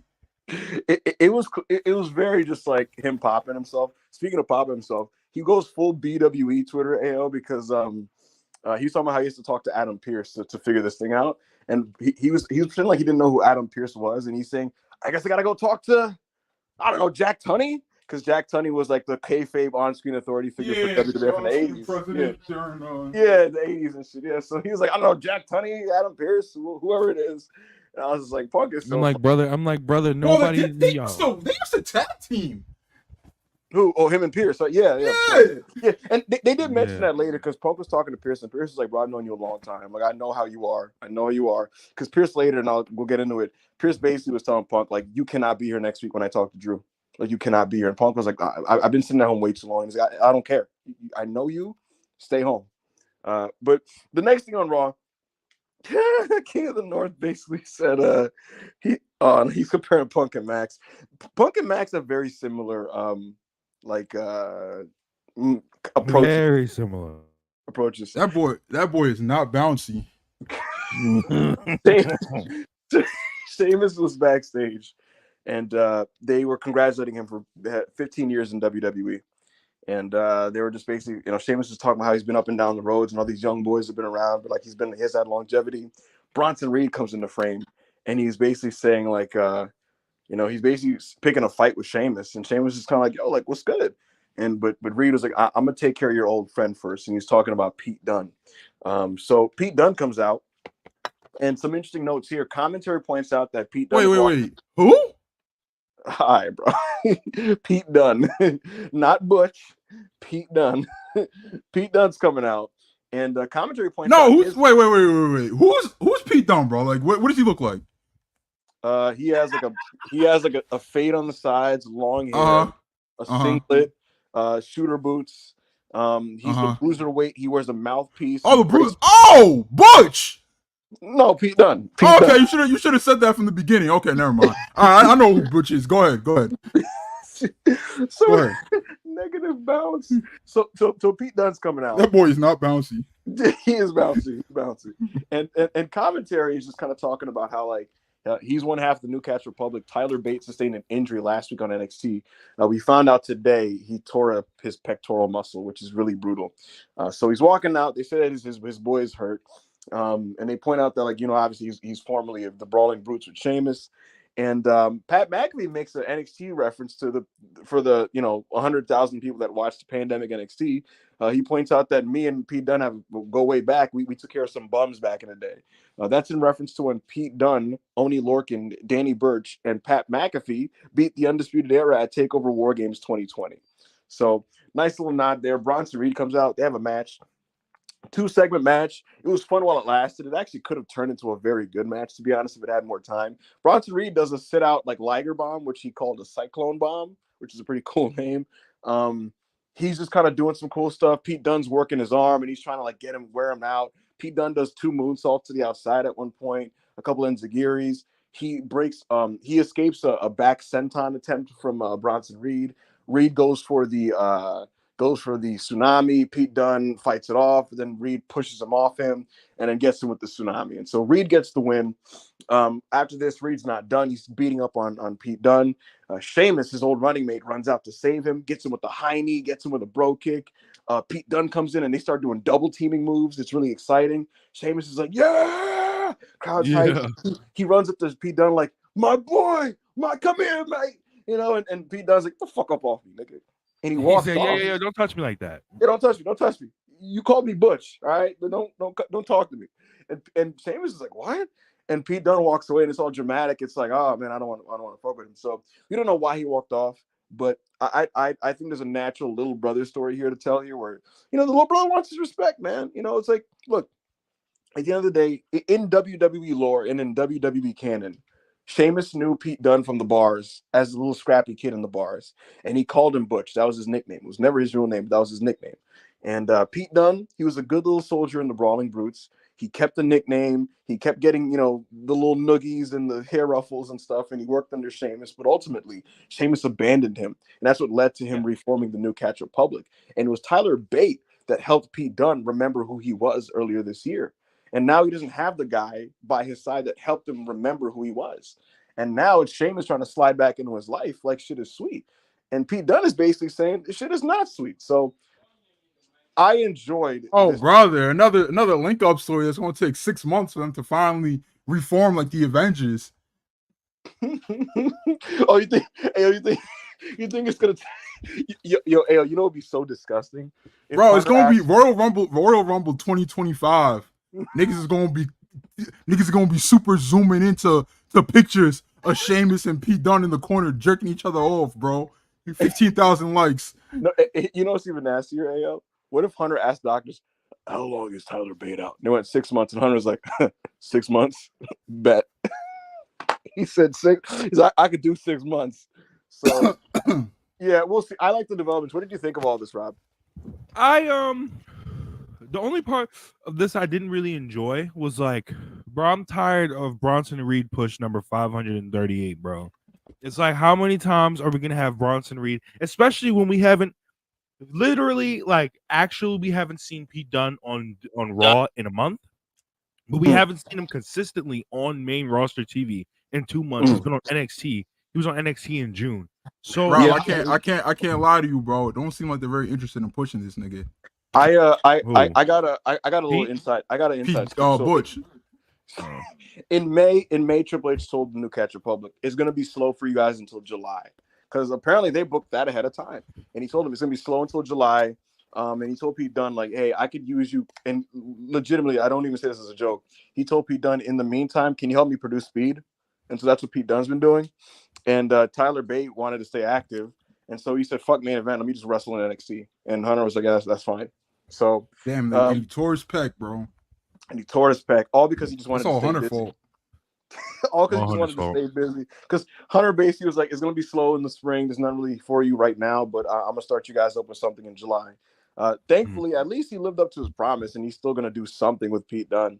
But I like needless to say, and I understand where you're coming from and I very much understand where you're coming with that, AO, because he hasn't been consistently on TV in about 2 months. The last I looked on his cage match, the last time he was consistently on TV and like Mania his last season. Appearance was like May 3rd, like near Mania season. So it's like it's that part, and then it's also like, bro, how many times do I have to see Bronson Reed get win, and then lose the big one, win, and then lose the big one? It's getting repetitive and it's getting. I got boring. a hot take. What's up? I'm fine with Bronson Reed being Monday Night Raw's Lance Archer. It's fine. Like you keep him credible because like if you don't make a big man credible, then at his size, and what does he really have? Because he's not like charismatic and he can't talk his way out of feeling like a bum. You know, so it's like nigga couldn't talk his way out of a robbery, but continue. But that's my point. Not gonna lie, Lance Archer, he was like, bro, like he was like, no, he's not. He's booked strong, but he's not booked strong at the same time. Right. Like he beat John Moxley clean, Texas Death Match, but that was also like a New Japan belt. But still, like he doesn't like lose to like bums or anything like that, right? But he has a certain type of credibility that if he's in the ring with somebody, it's like, yeah, it's Lance Archer. You know how TK feels about him. Like he likes him as a worker, but he's not really going to push him to the moon. But he has a credibility that he's going to win. Like, bro, like I don't think Bronson Reed has a shot of winning a U.S. title or the intercontinental title. It's weird because it doesn't feel like it, but he also doesn't lose a lot. Like they do this thing with him. It feels like because in the 80s and territories with the 80s, the big men would just come into a territory, win like 20 straight matches, lose to the babyface in a championship match, and then leave and do the same thing in another place. They just do that with Reed in the same spot over and over and over again. They just kind of it's not like Reed is doing this in fucking Florida and then he's going back to Portland to do another thing. Reed just beats a bunch of people, then he gets into a title program, he loses it, disappears for like 3 weeks, and then just restarts it. And now they're doing it again. And this one's leading to a match with Sheamus, which is scheduled for next week. So we'll see what happens there. I'm curious where that goes, if that's going to lead to some title thing, or they're just going to fight each other a lot. Do you think this one is true right here? Do you think this was supposed to be Ludwig Kaiser because of the whole Sheamus Ludwig Kaiser thing? 100%. Well, yeah, they were feuding in a non-title feud, but then Kaiser broke his rib. Well, Braun Breaker broke Kaiser's rib. So, you know, he had him bouncing. So that was that. What? That was... So we saw the Judgment Day backstage just kind of like chilling and kicking it. And Seth Rollins walks in and Priest is basically like, yo, everybody get the fuck up out of here. And so everybody gets out and scurries out. And Rollins approaches him and he basically says, look, man, you know, he said, it's better to be lucky than good. But I'll tell you what, basically, like you are the world heavyweight champion. I will adhere to my agreement. And so as long as you're champion, I'll leave it alone. I'll stay away. You honored your agreement. You had the boys in the back. The boys didn't come out and interfere this match. So I'm going to honor my side of the agreement. And Pierce was basically like, nah, bump all that. Listen, we couldn't predict all the extra stuff that happened. And he said, so when it comes to our gentleman's agreement, drop it. And he tells him, I'm going to get through Gunther. I'm going to beat Gunther. And after I beat Gunther, we can run this back. And Seth Rollins was like, wow. And they shook hands. And the crowd cheered. And I think this is unofficially Damian Priest's babyface turn. Damian Priest is a babyface. And he is on screen telling Seth Rollins basically like he's being an honorable man. And he's saying, look, I'm going to honor this. And you got screwed. And that's not right. We're going to wrestle again. And there's two schools of thought. Either A, they just told you Priest is beating Gunther and they're going to do this again. Or B, it was just done to make Priest the babyface in the Gunther match. But ultimately, he won't win because his wish won't be honored because the Judgment Day are going to get involved and Finn Balor is probably going to turn on him, which they've been setting up. So we'll see if it's one of those two things. But I don't know. So, Ibu, I have a question for you. What's up? Did WWE fans care about this Seth Rollins stipulation going into the match? Yes, but we're wrestling fans, and like I don't know about like the fans didn't talk that much about it because here's the thing, AO. It didn't feel like as much high stakes as you would think it would because everybody knows or everyone is of the belief that the stipulation is Seth can't challenge as long as Priest is champ, but the belief is Priest won't be walking out of the summer as champ.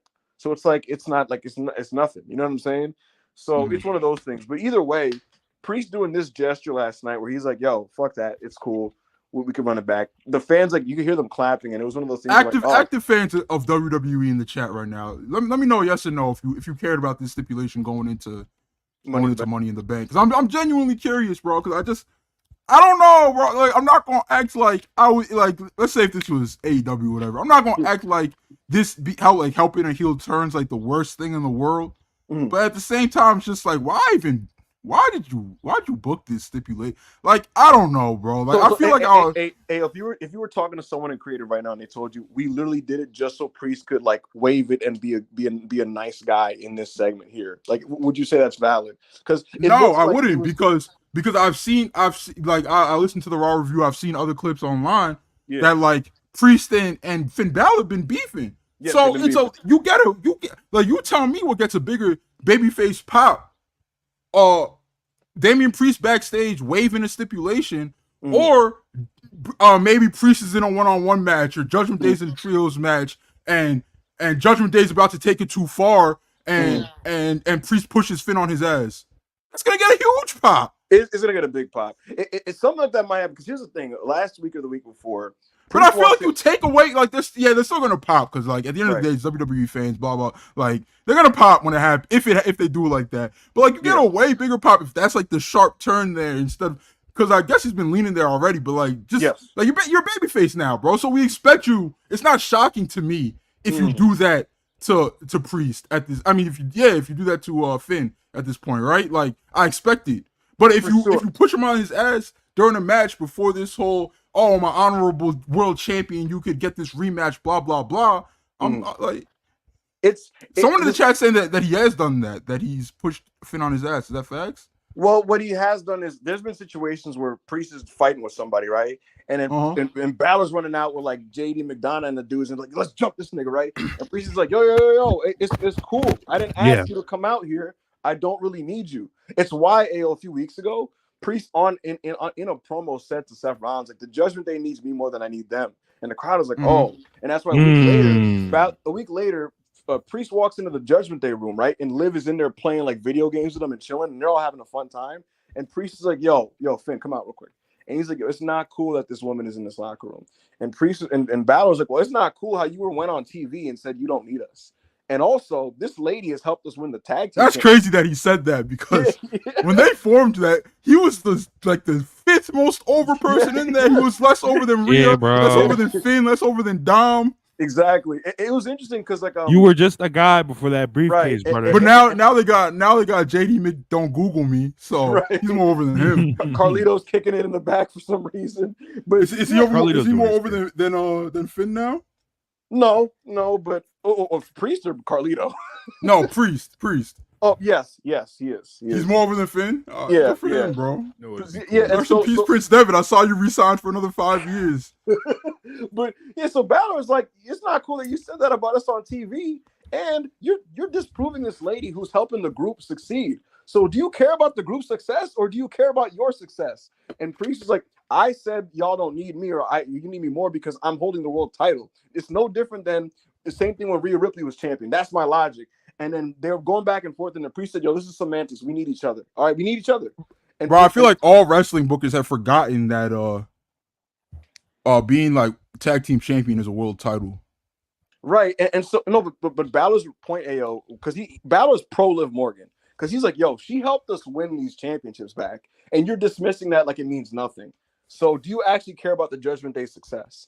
You know, and at the end of the conversation, he said, we're boys, right? We're honest with each other. You want me to be honest with you? And Priest was like, yeah. And he says, since you won that, and he pointed at the World Championship, he said, you changed. And he walked away, and Priest was just kind of like, all right. But so back to this week, he breaks the gentleman's agreement with Seth, and the Judgment Day guys are in the back, and then Priest gets a phone call, and he's like, he picks it up and goes, yo, where you at? And that's the end of the segment. So there's a cliffhanger there. He's gotten a phone call.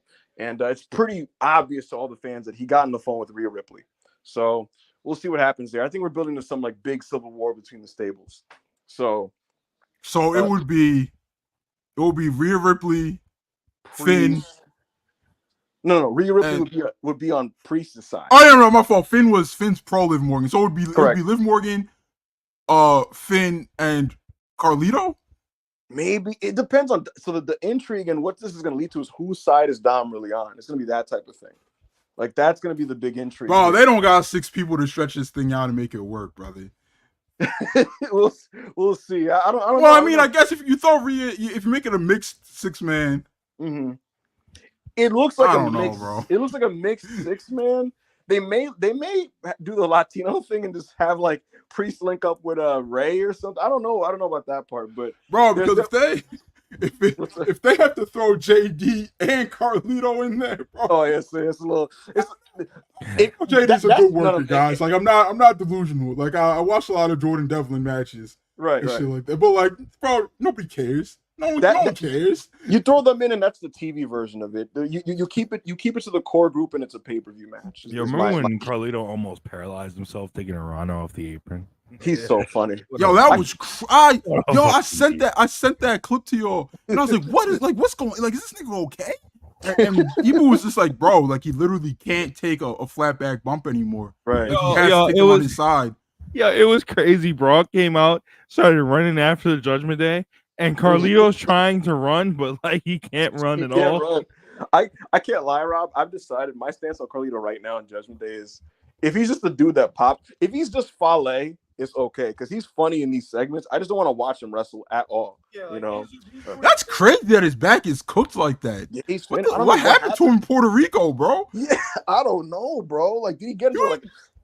He wrestles like he got into a motorcycle accident. Like that's legitimately how he moves. And I seen him in like a Texas show. The Texas show that he faced that shitter that stabbed that referee. The Texas show he was still moving kind of fine. Like he wasn't great, but he was still like it didn't look like he was almost paralyzed. Bro, he's like 2 degrees away from Randy Orton right now. Bro, it's crazy. He legitimately cannot wrestle, and that's why the last month he doesn't wrestle. He's just there to pop the boys. Like Randy can't move, but he still takes bumps on his back, bro. That are concerning because you know what he's got going on with his back. Yo, Carlito's current gimmick is to literally play PS5 backstage in the Judgment Day clubhouse on screen and just basically yo, Liv is sexy. Like that's basically his gimmick. He's like, hey man, yeah.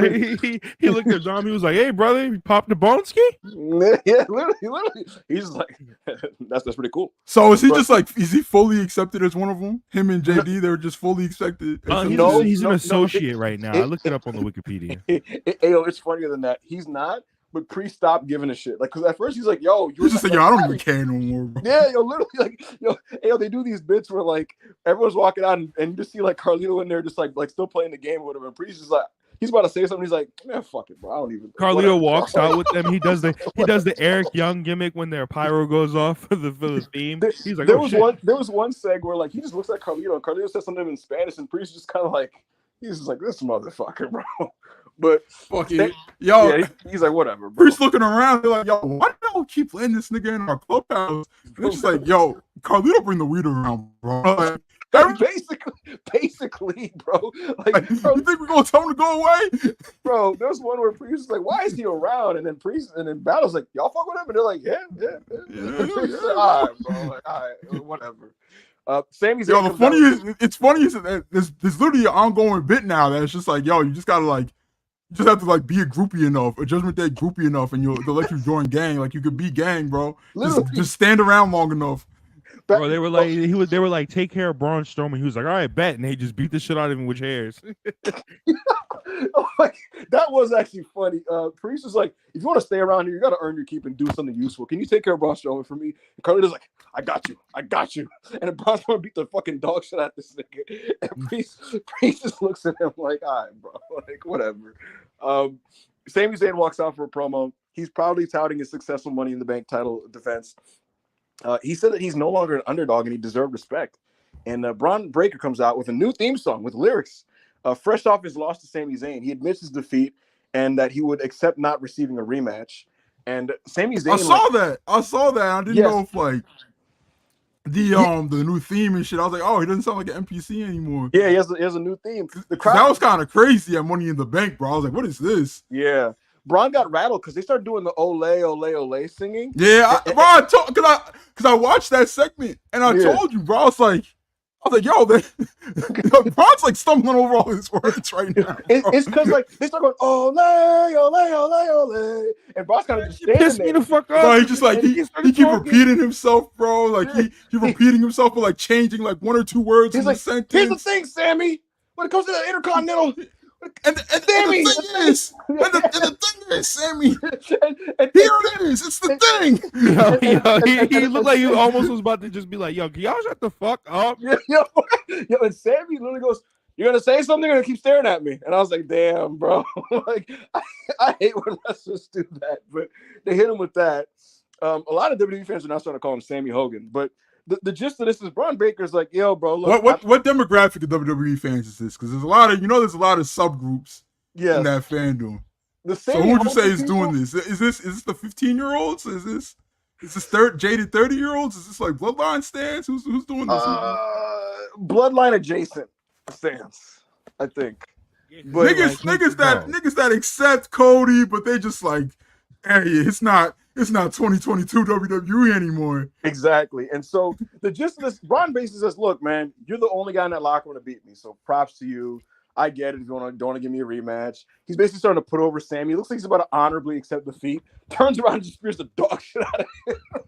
That saved the segment. Yeah, he just speared that spear, and the spear being that great, that him just spearing him like wouldn't have been enough. Like the fact that he eviscerated Sammy's stomach, saved that segment from being a disaster class to like actually a net positive for Braun. Yeah, he spears the shit out of him. All the producers are in there, and Braun's just like, what you thought? What you thought? And he's standing over Sammy's body.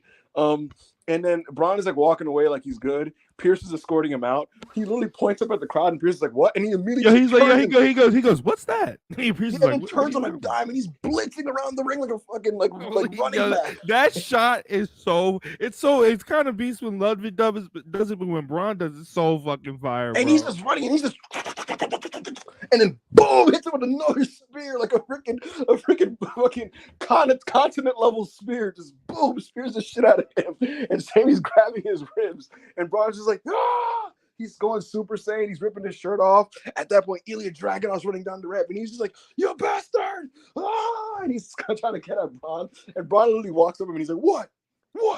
And the referee's like, "Nigga, you think I'm scared of you, nigga? I'll do the same. I just did the same thing to you a couple weeks ago."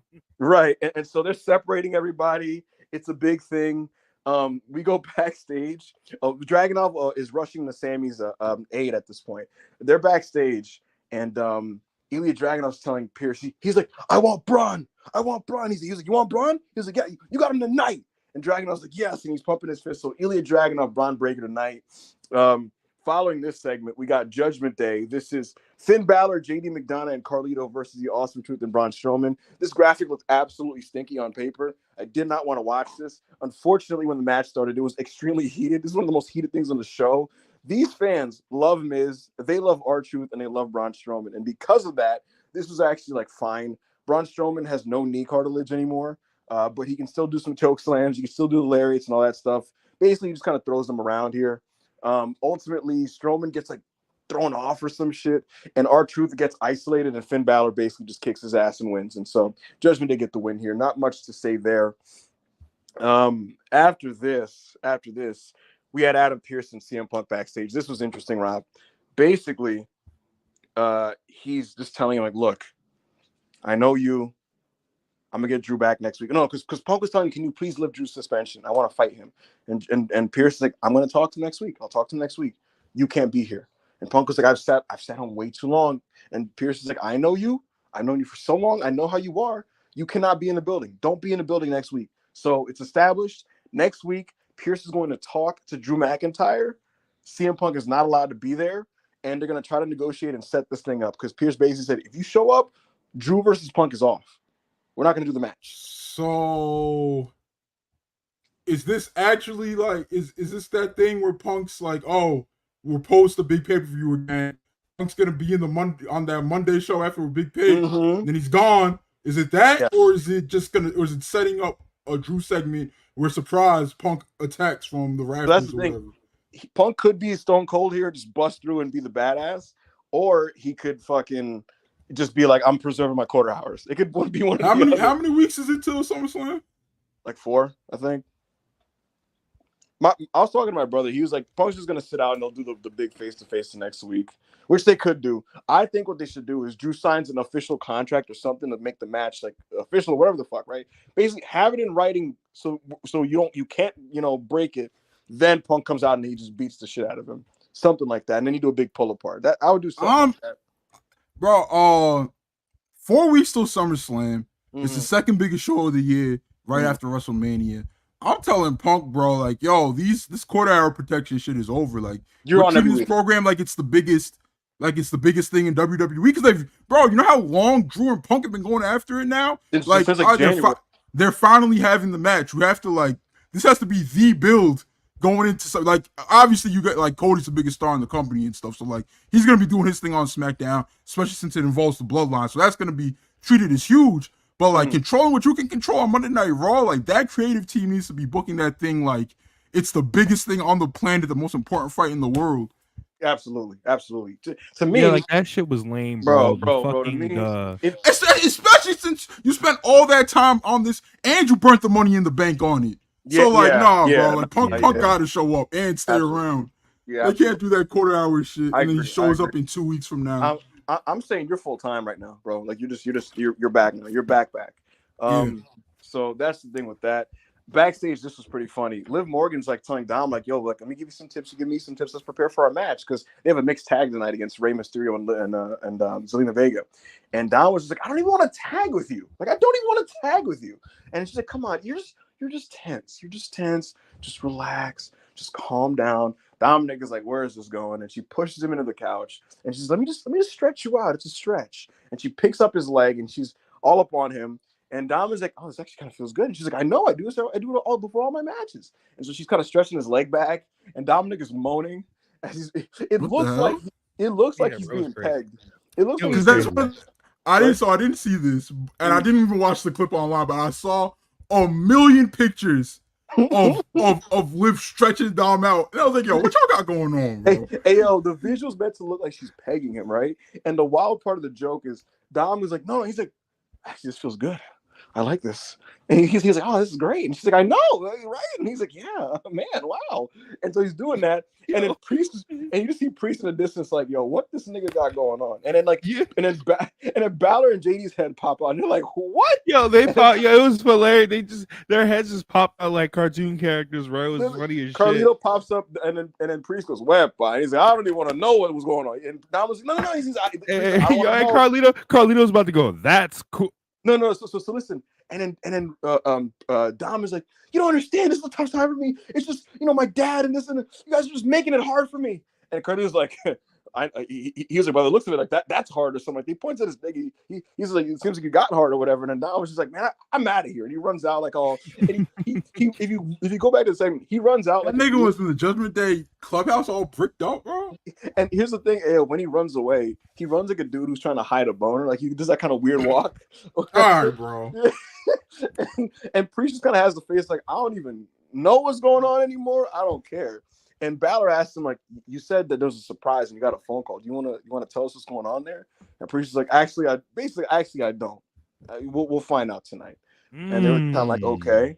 So Priest will not reveal to Finn Balor that he spoke to Rhea Ripley. We got a Bo Dallas VHS promo. And this one actually shows the real faces of Eric Rowan, Nikki Cross, Joe Gacy, Dexter Lumis, and Uncle Howdy. He basically says, essentially, he was, hold on. Sorry. Okay, so yeah, basically we see the real faces and he kind of just explains that, like, my family, this family that I've assembled, like, we're the people that were abandoned and forgotten. And we were discarded by this promotion, by WWE. And he was reiterating that, like, the Wyatt Six are basically here to carry out the memory of Bray Wyatt, and that these individual members are together because we were discarded. And many in society, many in the company would describe us as sick. you know, and that we're sick and this and that. And he was saying like we have to wear these masks and stuff. And it was showing these visuals of like the Halloween costume version of them and their real faces, and pretty much saying like we're real people behind this with real emotions and so on and so forth. And he basically just restates the purpose of the Wyatt Six and says that like he's trying to carry out his brother's legacy and all so on and so forth. And so we follow that, right? And Chad Gable was storming out of the room, and he's like, no, Pierce, don't walk away, Pierce. You watched that video. It was about me. He's talking about me. He's talking about me. And then he said, like, you're not doing anything about these guys. Every week they come out. Da, da, da, da. And Pierce said, I've double security twice. I just ordered an investigation. What do you want from me? And Chad says, what I want is for you to do your job. And he told him, he said, at this point, I'm going to take matters into my own hands. And Pierce got quiet. And so I'm going to take matters into my own hands. And you know what? I need a vacation. And then he walks away. And then Pierce kind of is like, all right, whatever. He opens the door to his office, and then you see in street clothes, Bo Dallas just kind of sitting like he's waiting to talk to somebody. And then he just turns to the camera and looks at Pierce, and Pierce is kind of like, oh, shit. And he walks in the room and then closes the door. So Adam Pierce is going to talk to Bo Dallas, and that was the end of the cliffhanger. And here's my theory. Based on the way all this was set up, it appears to me that Pierce is going to finally get to the bottom of this, figure out what the fuck is going on, and essentially ask Bo Dallas to end this charade. Because if he's talking to the general manager of Raw, what's going to happen now is Pierce is going to be like, basically, help me help you. What do you want out of all this? And so we're going to start getting some concrete developments coming out of that. And because the masks all came off this week, my prediction is that they're going to officially be instituted as wrestlers going forward. And then we'll go from there. What did you think of these developments, Rob? I thought this was actually really well done, and I'm glad that, like you said, I think you tweeted it. I think that this was done because Bo Dallas basically explained. I don't know if you got into this on the show, but he basically explained that we just basically did all this spooky shit to basically get people's attention and to make people notice us and to make people follow what we were doing. And he's like, yo, now we're going to be serious. And if they're going to be serious characters going forward, bro, then I'm not going to be. But my whole thing about it was, why am I watching Olympic, like former Olympian guy that could kill all of these men, Chad Gable, cowering away, fucking scurrying away in the middle of smoke and darkness when I was told this is supposed to be a reality thing. And so thankfully now they're probably making it a reality thing. Going forward, if this is like them doing 6-man tags, how do you have this and the Final Testament on the same show? Yes, that's the thing. That's the thing. Nobody knows what the Final Testament is supposed to be. No, but here's the thing. I know what AO saying, but isn't the whole Fiend stuff? All right. So doesn't Bo only have like his only option is to do the Final Testament's act, right? Like that's his only option out of this. What else could he do? That's the thing. I think because here's the thing, Ayo. I think what this is going to settle into is basically they have the Wyatt aesthetic on the entrance. They wrestle, and they're basically like House of Black adjacent. You know what I'm saying? Where it's kind of like we're the weird outcast misfits, and they talk in that kind of philosophical way and shit like that. But ultimately, it's like, you know what I mean? But ultimately, they're going to get what they want. They're going to get these official WWE contracts or whatever the fuck and be wrestlers. And to your point, it's like, how's that different than Final Testament, who they are also kind of like, you know, like spooky adjacent type, but they don't have like powers and they're not like that. So it's like they are going to be rendered redundant. It's going to be two like groups kind of similar in that way. And we'll see what ends up happening. We'll see how they get differentiated. But obviously this group will be prioritized more. Yeah, you know what I like, Rob? I like that Chad Gable was speaking for the audience because he runs right to Pierce and he presses him and he's just kind of like, yo, like what's going on? It's been 3 weeks. You run this show, and these people are just breaking in and doing all the first week. He's just like, yo, the first week they hit me in the head with a fucking mallet. You should have had security guards with guns at the door. Right. Well, and the follow-up to that, if you remember, was Chad came out of like a black SUV, and they had like all these people surrounding him, and the cameras were out and shit. Like, are you good? Are you good? And he's like, I'm fine. But yeah, so I think they're trying. It does feel like they're trying to root this into something logical. But for it to tie together, it depends on how this Bo Adam Pierce meeting goes. My thing is, this is a taste thing, Rob. Do you think they should like show footage of the Bo Pierce meeting next week, or should they do a thing where Jackie talks to Pierce and Jackie Redmond, and she's like, "Can you tell us about that?" And he just straight up explains what happens. He's I think that we should get a sit down or something of the sort with Bo and Pierce. I think that because I think all of this being done through Bo could really help get the shit over.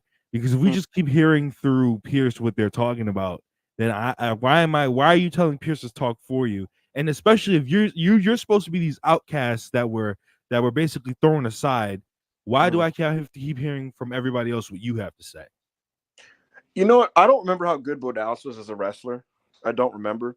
But I can see them thinking in their mind, like, we finish this off and we do Bo versus Chad, and Chad's gonna give him a great match, and that'll He really was get decent. him over. He was decent. He wasn't good. He was decent in NXT. But I kind of want to see what he can do now. I would say you send Adam Pierce out there and you give them their message, because I get what Rob's saying, but my whole feeling with this is the more that they're like normal, they're more that the longer that you have them on TV as just like a entity that exists on Monday Night Raw, and the less that you actually like saturate your audience with this act, the better I feel like, because that also makes sense. For maybe not for you, Rob, or you, Ibu, for like the crowd that's actually gonna like that really wants this to be really good. I feel like if you have them on TV a lot, like you are these type of things, like I get it's over as hell right now, but let's see if in 2 months, if like once they become a regular part of Raw, let's see 3 months from now. Because and you know why you're kind of right about that. WWE fans have a short attention span, one, and two, like it doesn't take much for them to get bored of some shit. Like something will just start 2 weeks ago, and if they keep doing it repeatedly 2 weeks in a row, they're like, "Oh fucking brother, we got to see this again." Bro, 3 weeks in a Bailey's title. What's up, Bale? What will people? No, I'm not. That one's obvious. I'm gonna ask you this: will this still be an overact at the Royal Rumble? Oh, that's tough. That's far. Over and good are two different things. Will it be over? That's true, because like Alexa Fiend Bliss was over, wasn't right, she? So I'm gonna say, and that was over, like terrible. Over, I'm gonna say yes, because you know what I realized? I was talking to my brother about this, right? He was a Wyatt truther, like he's into that type of stuff, right? But he's watching one of their like little spooky things a couple weeks ago, and he saw my face and he's like, "Well, you're not fucking with it?" And I was like, I just don't like this. And he was like, "Does it just ruin your immersion?" And I said, "Yeah." And he's like, "Bro, do you hear this crowd?" And I was like, "Yeah, and I do." And I said, "You know what it is? When you're in the building, AO, you want to see some type of like happening." And so when the lights go out and you can pull your thing up and it's like things are popping up, it's almost like, I'm not even trying to say this like as a diss. It's like you're watching like a stage play that's interactive and like mystical. Like, for example, when I was at AEW and the House of Black came out, and I'm indifferent to the House of Black. When they come out, when you're at live, you're like, holy shit! Like it looks mad cool. Like you're getting an experience, right? It's like a concert. Right. You had Malachi Lust. I did not. But Black Lust. The point is, the live crowds are always gonna pop for this because it's just kind of like a quirky, different thing that isn't wrestling, than like a regular wrestling match. So I'm gonna say yes, it's gonna be over. Will this be good? I have no clue. I'll say this about tonight. Tonight was the most optimistic I've been about this since the very beginning, because I was pretty much out on all this like in week 2, and this week when they did these developments with Bo, I was like, all right, we'll see where this goes. So that's my current stance. We will see where this goes. After the Adam, I hope them the best. Truly, that's why niggas don't see me dunking on this shit, bro. Like, rest in peace, Bray. I was a fan of Bray, bro. I thought the Fiend shit was pretty cool before they killed it. Yeah. So I don't know. I haven't been loving what I've been seeing. I feel like I would be less spiteful about this program if it didn't involve the Chad Gable and it involves like do this to like the Miz, bro. Like this is what should be happening to the Miz. Like, honestly, if the Miz was getting like abducted and like fucking put into like flaming coffins, yes, bro, that's Mike Mizanin. That's his character, bro. Like, I would literally laugh. Yeah. You could get even spookier if it's the Miz, because it's like it's just comical to me. Like, you could. This was the same nigga doing Nickelodeon segments 5 years ago with Braun Strowman, bro. The Miz, right? Yeah, that's what I'm saying. So it's like, bro, if fucking Wyatt Druids were abducting Miz, I'd be like, hey man, let's go. But two-time Grand Slam champion, bro. Like, he's big star for y'all. Do it to the Miz. Right, but Chad Gable being as great as he is, it's like and then God, he's just getting like harassed on air, bro. By harassed, yeah. These like come on, bro. Like, Chad doesn't need to be doing this. Every week he's scrambling for help. He's like, yo, Pierce, yo, Otis, somebody, Creeds, I need help, bro. And it's like, bro, I just want to watch you wrestle, man. Because like I do think Eric Rowan is a really good house wrestler. Like, yeah, he is. I enjoyed his first run, and like when he came to AEW, like I was like a sign Eric Rowan type of guy. I don't think AEW needed to sign him or anything, but like what he did there was awesome, bro. He got over his health that one pay-per-view. He had a good Dynamite match too. So the Rowan version of the House of Black Death Triangle match is better than the actual final House of Black Death Triangle match. No, literally, which was crazy. So yeah, I like Rowan. Dexter Lumis is average. Joe Gacy is like all right. Like he's alright. Like he's okay. I forgot Gacy was in that thing now. Yeah, so I like Rowan. I like Rowan Gacy as a tag. Gacy can Rowan and Gacy, they could definitely be a tag team that I could see in any division. But it's just like Bo Dallas. I'm not trying to be spiteful, but I never rated him. Dexter Lumis is the drizzling shits, bro. And then Nikki Cross. Like people like Nikki Cross. I'm not one of them. I liked her, but like, how many years has that been? You know what I mean? Yeah. And Loomis, I think he should just be the Tongaloa. Just be posted up and have a cool little design. Be posted or keep doing your drawings, bro. You're doing your thing. Yeah, do your drawings or something. He's a good artist. Yeah, he is. Damage Control had this cool Japanese vignette where they're speaking Japanese, and the bottom line was, EO said that like we're back united as a united front. And we're all committed to the goal of changing Damage Control. And EO's been saying this for weeks. Damage Control needs to change. And at first I thought, like, is this a dissension angle? Is this a breakup angle? But then like, I thought they were like, you're gonna kill Dakota last night if they lost. Right. But then I started thinking, is this gonna tie into Marigold? Because now EO's gonna make a quick trip, and I'm like, what's going on there? Like, is she gonna face with Tommy and say, hey, can you come back with me? I don't know. I'm not saying like this is what's gonna happen, but she kept talking about Damage Control has to change. And we found out tonight what that actually means, I think, because Damage Control turned babyface tonight. And that is a change. And the fact of the matter is, Io Sky is like the best wrestler on Raw out of the women's division. And people cheer her. So it's like, just go all the way in there. I think pause. But we'll see what else happens. That's crazy. My fault. Yeah, I don't know what that boy trying to get bouncy. I'm not trying to get bouncy. I promise. I'm not trying to get bouncy. That boy trying to get bouncy. Well, yo, I didn't love Io's heel offense, bro. Yeah, that's what I'm saying. Like, and she stripped back a lot of her moveset. I was looking, I'm like, is she washed? I'm like, no, she's just working like a heel. Yeah, which I don't believe in, bro. Like, I feel like you could get your shit in and still get booed. You just have to do some character work. Yeah, like, and Ayo, you know what's proof of this? In the Queen of the Ring tournament, Io just dropped the whole "I am a heel" wrestle thing and just wrestled like Io Sky, and she's doing like her high flying and her lucha libre and moonsaults to the outside and shit like that. And it led to like the best women's wrestling on Raw all year. But hilariously, it did lead to her just being cheered. Like people just started just cheering her. Because I remember like Io broke her foot, and then when she came back, I know a lot of people don't want to be honest about this, but when she came back, it looked like it was over. Yeah, it looked like it was over. But then it turned out that she was just like working through it, and then it eventually healed. Eventually healed, and she had a nice little run, and it was like, oh, so Io's back. And then she turned heel. So you start thinking, it's like, yo, is she washed again? Like, I know she's kind of getting older.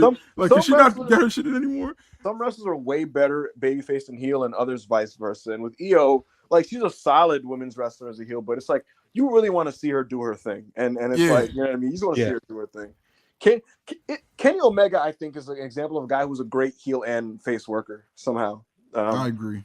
So there you go. But even the Bucks, I know people don't love the Bucks' is heel or face work as like characters, pull it off. But like as wrestlers, like heel or face, bro, they know like when they were like high speed demon but heel bucks, right? They would get all this shit in. It would be amazing. People would pop, and then they get right back to booing them because the Bucks are telling everybody to suck it, or they're doing hand signs, or Nick's acting like Macho Man. Like, so 2021, I would say 2021 Young Bucks and like 07 Machine Guns are the best examples of like heel spot fest work. Yeah, that's the thing. Like you could be a heel. Like Ospreay did it in New Japan when he turned heel. He was doing all of his shit. He was just a little bit more aggressive with it, and you could tell he was a prick. He was a prick, bro. Commonwealth Kingpin. He was a dickhead, and he had the whole Conor McGregor acts going on. He used to do his strut during the matches. They boom out the arena. It was great. Mm-hmm. Yep. And so the next match was Ilya Dragunov and Braun Breaker. This one was slow to start because it felt like they were trying to figure out like how to work with each other a bit. But the thing is, like with Braun Breaker, he's just fun to watch, like do his kind of cool shit. And Dragunov, like the thing about him is he has that type of thing in him, kind of like Ospreay and other guys, where they're just gonna be so physical and intense and passionate that they're just gonna drag this into not being a bad match. And that's kind of what happened with Ilya here, where he's throwing these chops and he's firing up and he's selling and he's just pumping his fist and looking at the crowd like, ah, and he's doing that type of stuff. And so this started to get pretty good towards the end here. Braun Breaker counters a torpedo Moscow with a high knee, which is fun.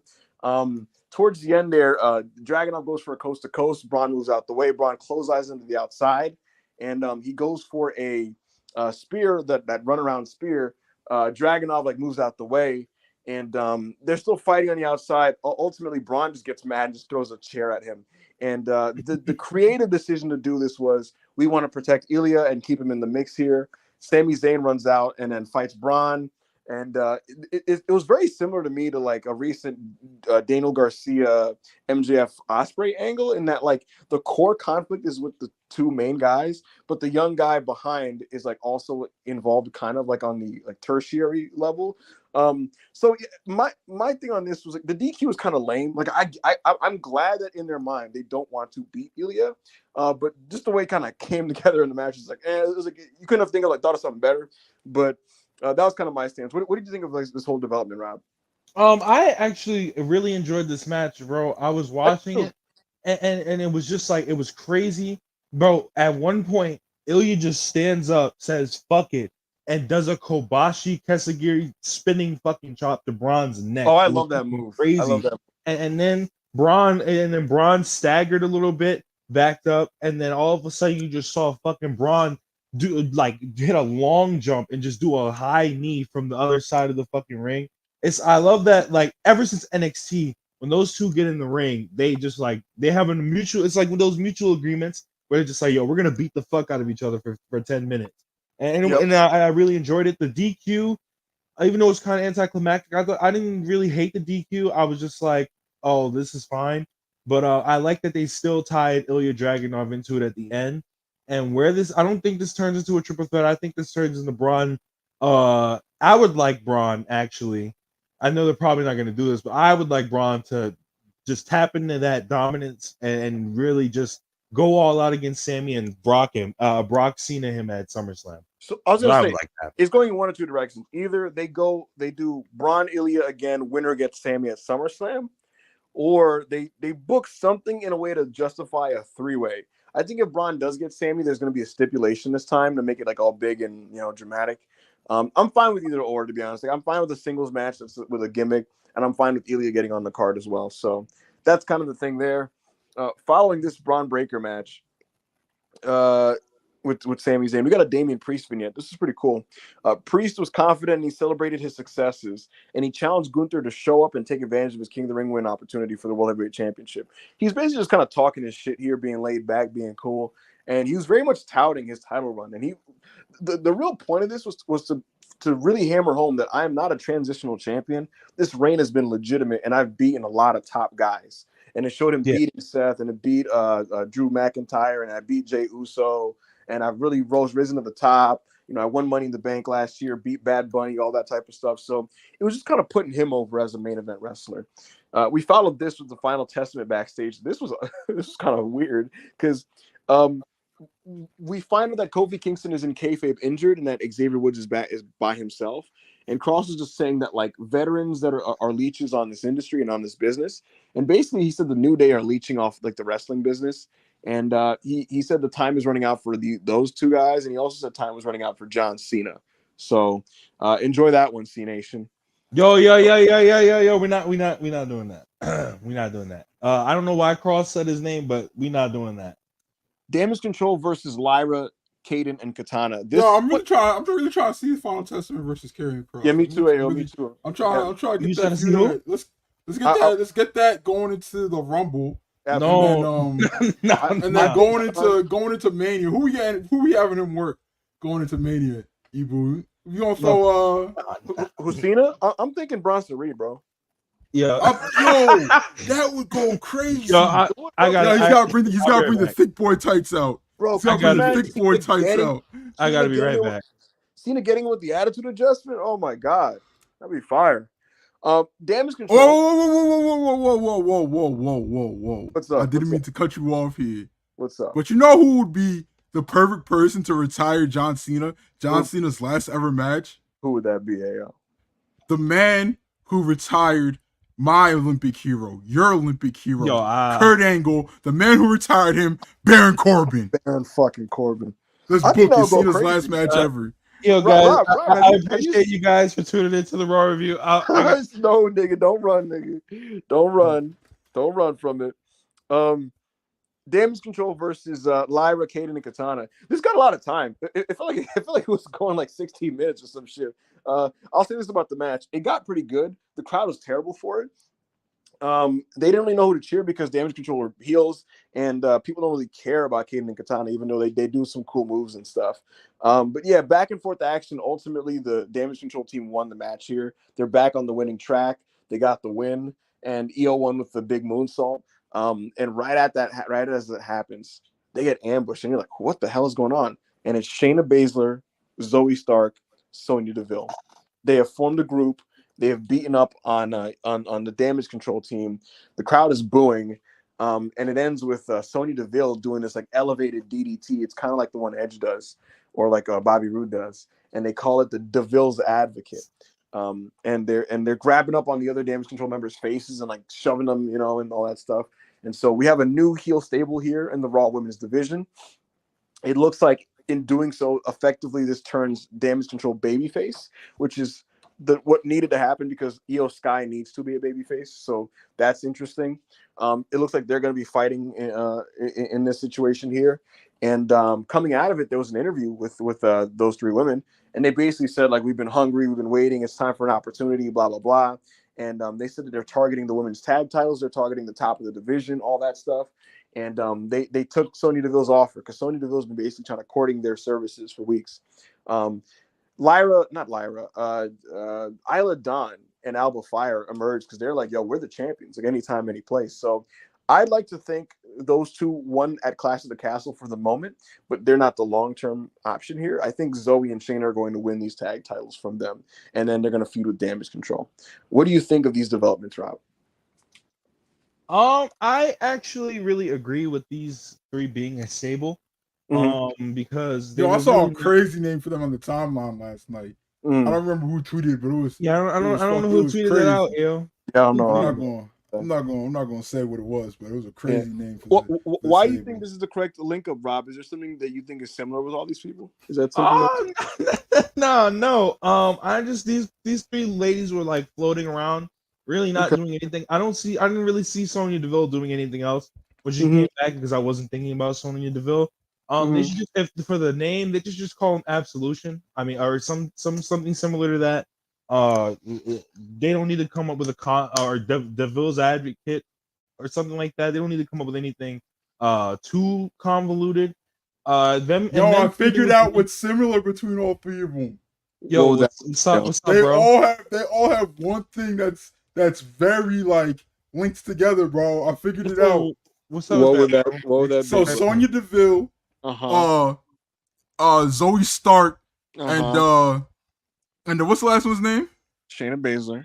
Oh yeah, Shayna Baszler. How can I forget about Shayna? They all have this one thing that's very similar, right? They all have ties to being a little a little far right adjacent. You feel me? Shayna Baszler. Shayna Baszler. Look at the people who she hangs out with from the MMA world. They put their political opinions out there, and Shayna calls them close friends. You feel me? Zoe Stark. She had all those suspect rappers crap tweets. She had all. It seemed personal, bro. It seemed personal. And then she was like, imagine thinking I'm racist. And then she like posts a picture of a man that's like 3 shades lighter than Taz. So I'm not sure like what race he was supposed to be, but he wasn't black. And then you have Sonya Deville, who ran that racism storyline on TV with Naomi. That is crazy. She also could you imagine? Wait, Tom. Could you imagine if Sonya tapped into that kind of subtle racism performance again on Damage? Can you imagine she looks at Io Sky and Kyrie and she's like, "Here's the thing about wrestlers like you. I just don't think." And it's like, whoa, what? Like, have you ever heard of a certain? You're here to do moves for us. Yeah, he's just look, Io Sky, Asuka, Kyrie. Let's be real about women's wrestlers like you. You don't belong in WWE. You belong, Yo, that comment I'm not putting it up. That comment is, yo, come on. Let me see what's going on. I deleted it. Yo, what is going on in the comments? Was it crazy? Yo, act normal, bro. Was it? Come on. Yo, in the private chat, someone tell me what they said. Can't write that out. All right, go ahead, Rob. Go ahead, whoever was talking. Okay, so following this development, it was time for the main event, and it was. Oh no, it was not. Gunther promo. Gunther standing in this big open area. My god! And this video player starts rolling like it's whatever, and so like it's projecting onto a screen, and it's just you're seeing highlights of Gunther on the indies. You're seeing Gunther in Evolve. You saw a little bit of Gunther in like some Japanese indies. I couldn't tell. I needed to like go back to tell what exactly it was. You saw highlights of Gunther in NXT UK, and you see him like in 2019 and stuff. And Gunther, he's kind of just reminiscing on his whole career, walking down memory lane and detailing his past accomplishments. And he's saying that like this sport is way too sacred for lesser wrestlers like Damian Priest to be following their dream and holding the top belt in the sport. And he basically was saying, look, bro, I've been doing this for over a decade. I'm one of the greatest to ever do this. The top prize in the sport needs the top wrestler in the sport. And that wrestler is not Damian Priest. It's me. And he basically was like, TikTok, nigga, I'm coming for that championship. Great package. And the bottom line is Gunther needs to win at SummerSlam. Yes. And because Gunther is so good, he's probably going to give Damian Priest the second best match of his career. I don't think it'll be as good as the Bad Bunny one, but I think it'll definitely be the second best match of his career. So that was that. In the main event. I don't know if it's Gunther's time to win at SummerSlam, bro. Fuck you. I think he should lose here. Go fuck yourself. So Gunther loses here to Priest, but this is where the official babyface turn happens. You know what I mean? Like, Priest has been doing such a good job. He deserves a big win, bro. A big show. So he gets the big win at SummerSlam. He's a babyface champ. Oh my god, everybody loves Priest. Everybody loves Priest. You feel me? And he holds it all the way to the Royal Rumble. Oh, and Gunther's like working his way to get back up to Priest's level. You know what I mean? So he gets the singles match at the Royal Rumble, and then Priest wins again. All right, so like because it's like, yo, he's just like, this is the conquering babyface hero, bro. He's so like good. We love Priest so much. So then he holds it until WrestleMania. You feel me? And the main event, WrestleMania Night 2 with this. All right, you follow me? Yes. You main event WrestleMania Night 2 with this match. Best 2 out of 3 falls. Winner takes all. Priest versus Gunther. And you have Priest win again 2-0. And then Gunther just never wins the title. What do you think about that? I hate you. I want everyone to know that Aya was bald. And what? And how many wrestlers at that point would be on the slow burn redemption bench? Like, how many guys would just slow burn? Every single babyface. Well, not babyface. Every single person who's supposed to have gold would be on the slow burn, except for Cody, bro. Literally. Jesus Christ. Main event time, mixed tag action. Liv Morgan and Dominic versus Rhea and Zelina. When I was watching this live, because I rewatched it, when I was watching this live, I couldn't focus on it because I'm just waiting for Rhea. So I'm worried more about like, can this end in time for them to get to Rhea? And fun fact, I got told this match went 2 to 3 minutes overtime. So there you have it. But I watched it back; it was pretty fine. The crowd wasn't like as hot this week as they were last week, because last week when Zelina and Liv fought each other, like they were so into that. Here they were fine. Zelina Vega did some like lucha stuff to Liv Morgan. Dominic is getting heat on Rey Mysterio. Rey Mysterio had a great hot tag to close this match. Rey Mysterio almost got the win, but Liv cheated and kind of got involved and shit and did like a little distraction. And the bottom line was Liv Morgan sets up Dominic to get his first pinfall victory on his deadbeat dad. Dominic has never beaten Rey. Rey has pinned him twice in singles match action, and I think once in a tag. And now, over here, Liv Morgan is the catalyst for Dominic finally achieving a big life goal of his, which is beating Rey Mysterio. So when is Dom finally going to beat Rey 1v1?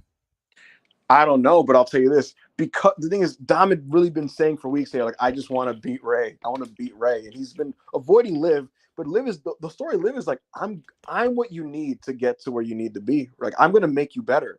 And it happened here. She made him better. She helped him beat Rey Mysterio, and he's so excited about it. He's like, let's go.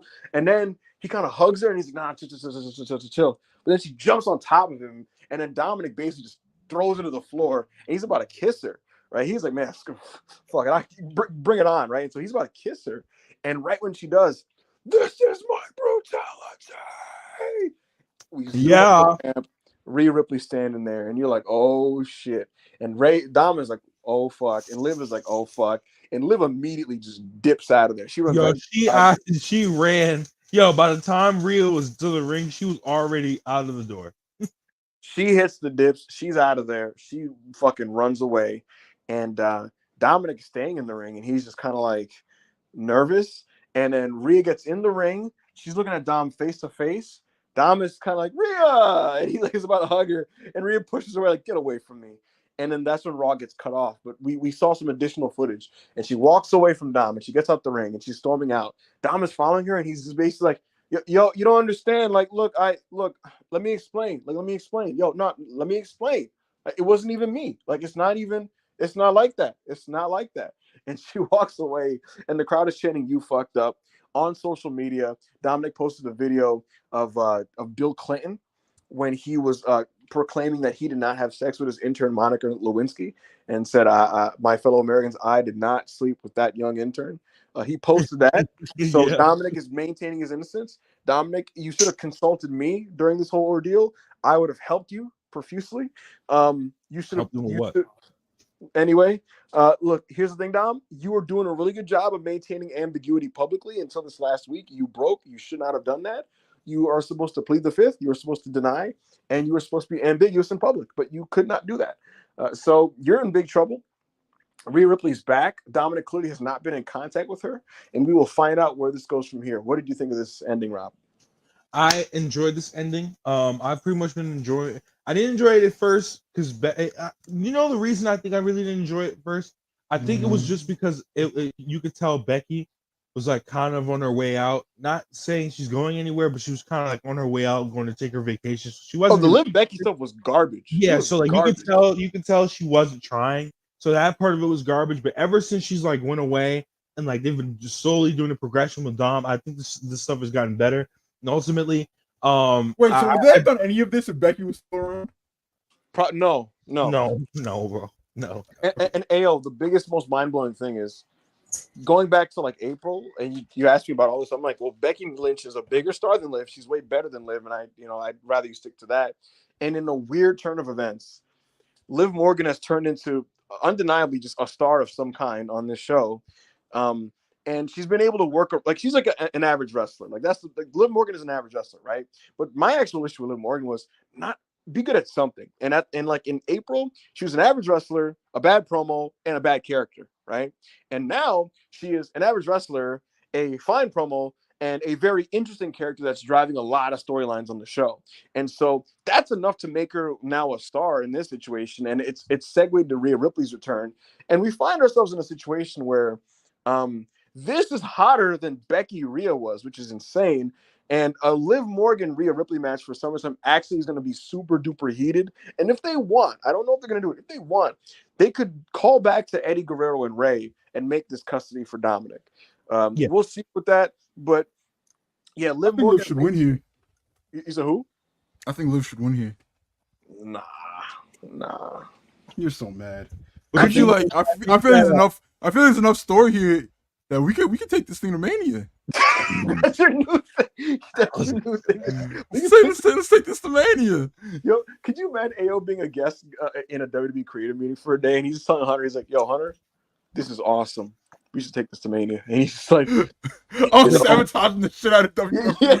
Literally nothing gets paid off from now all the way to WrestleMania." Just, you know what? That is the big show. Hey, you know what, Monkey? I was thinking that too. You just know he'd say something racist. He's just, we actually should build all this to Mania. Everything's to Mania, bro. Hunter, but what about September, October, November, December? You're just like Mania. I think Uncle Howdy should win the Intercontinental title. Good ending here. Looking forward to this getting paid off at SummerSlam. Bro, I'm putting that Intercontinental title on Howdy. He's keeping it till Mania, brother. You're booking the worst WrestleMania of all time. All right. And just because we're saving all this to Mania, don't mean it's gonna happen either, bro. Some of these niggas might retain at Mania. Uncle Howdy's retaining at Mania over Chad Gable. Yo, it's Mania time. You're back there with Hunter. Like, we can't do all title changes, Like we don't. Come on, bro. Come on, Hunter. That's Mark booking. He's like, the story never ends. Let's get some super chats, Rob. Let's close this thing out. Let me get out of here, bro. Because I know, like, the pure WWE fans. Oh my gosh, I hate his blank ass. Well, we're not getting out of here anytime soon. We have a 17 star. God damn! It's been fun, Rob and Ibu. Thank you for allowing me to be a guest. Chad, thank you for understanding that I'm just telling jokes, not being freaks. I'm out of here. This is what we do. All right, Ayo, thanks for hanging out. All right, let's get through this. Tessator thought. Wait, what? Jumanji $102. Tessator thoughts. I don't know what this. That's the college football commentator that they just hired. He's going to be doing commentary. Yeah, he does ESPN. He's a great commentator. I've been told by Mark Raimondi of ESPN that he is a big wrestling fan. So that's a good sign. Usually WWE when they brought sports people last time, they weren't wrestling people. This guy apparently follows profusely, and he's a big wrestling fan. So that's a good sign. We'll see what happens. He's going to be joining Corey Graves and Wade Barrett. All right. That should be interesting. Yep. It seems like they're going back to the 3-man booths. Rosho 1221, 279 Canadian. Punk saying I apologize rather than sorry was good. It's a great segment.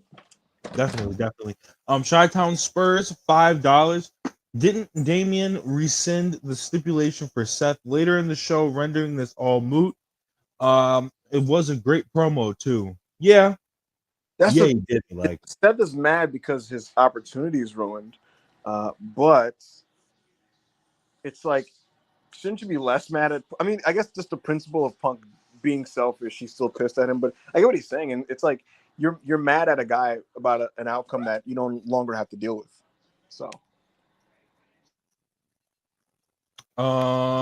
Ricky Worley 199. Oh my God, Seth was cooking Punk. Absolutely, and he even admitted it. So, Jumanji $102. It's better for the story that Seth took Punk's lunch. Definitely. Will Punk come back later down the line? We will see. Will Chisholm $5. Is it me or that Sammy promo felt like he was hitting back at the fans who was mad he beat Braun? Yes, it was. It felt like he was speaking at the people that are tired of him and stuff. Sammy was basically like, I'm going to talk my shit. I'm one of the best ever, and you guys need to put respect on my name. That's really what he was saying. I'm not a fluke, brother. I'm a champion. Hush 199. I love Punk, but his apology was like the heart part 6. That is crazy. Well, Black Yakuza 94 $5. The real impressive part about Seth is that he recovered after Roman buried the fuck out of him with that no pop line, man, is bulletproof now. Definitely. Because that promo was crazy. He really eviscerated that nigga. So that's crazy. Hush 199. Are they gonna document Punk's AEW stuff? No, it's not. It's not a documentary on his career or his life. It's just gonna follow him from like this time period up until like Mania. That's what they wanted to do. It's basically gonna be redesigned, rebuild, reclaim, but in a 24 type. You know what they used to do? It's kind of like the 365s they used to do. Right. Yeah, so that's basically what it's kind of it might be. Yeah. It's what it should be. Bob the Builder, $2 Canadian. Ibu, you're saying they are doing a Punk documentary. You already basically He essentially explained why he does not think it would help him, and as of right now, they're not gonna do it. I guess here's the thing: if they come up with something that like all parties are into, they'll probably do that. And he's open to doing like a semi kayfabe one that documents his preparation. He does not want to do one that just shows the creative process. definitely. Will Chisholm, $5. It's crazy how Liv Morgan is the more successful member of the Riot Squad. Yeah. Ruby Riot. I mean, Ruby Soho is not that successful. But I mean, if she does come back to wrestling, you know, that's fine. But like, I think she's gonna be a mom now, bro. If she doesn't, and Sarah Logan was never good. yeah, nah. Well, Valhalla was just like, you know how Valhalla do. She was never. Wash your feet, lady. Iggy, at 450. Shayna, Zoe, and Sonya became a group before Gable and the Creeds. Lol. Yeah, but it's crazy. Yeah, that was that, and they were built up at the same time. They were both teased at the same time, and it's happened. In backstage conversations and stuff like that. Duce Rhodes, 199. Phil is just an old man. MJF. Yeah, that's me. He said he's old man MJF. That's pretty funny. Hey man, that ratings obsession. It's killing a lot of wrestlers. Elite Merchant, $2. Seth cooking Punk last night was so beast, definitely. Elite Merchant again, another $2. Thank you. Jay Uso for the undisputed WWE title. We want Jay. Absolutely not. We do not. We do not want Jay. Yo, Jay. We do not want Jay. Yo, that tag rope calling your name, brother. Chi-Town Spurs, $2. Not Sonya Stormfront Deville. Bro, she is like Stormfront from The Boys. Holy crap. Same vibe, you know, like it's very similar. All right, man. The last super chat of the day, Mass Fan 84, 199. Not WWE related, but who do y'all have for Brian Hangman? I think I'm taking Hangman, brother. I'm going Hangman. That almost got me locked in. I'm going Hangman. That was it? That is it. Oh, we got through that pretty fast. You did pretty good. Awesome. Yeah. You guys were awesome today. This is a fun show. 2 run-ins from Isra and AO. A lot of fun and a pretty good episode of Raw. So for Rob, I'm Ibu Wrestle Pierce, guys. Make sure to like the video, subscribe if you haven't, and leave a comment with whatever you want to talk about. We'll catch you guys next week. All right.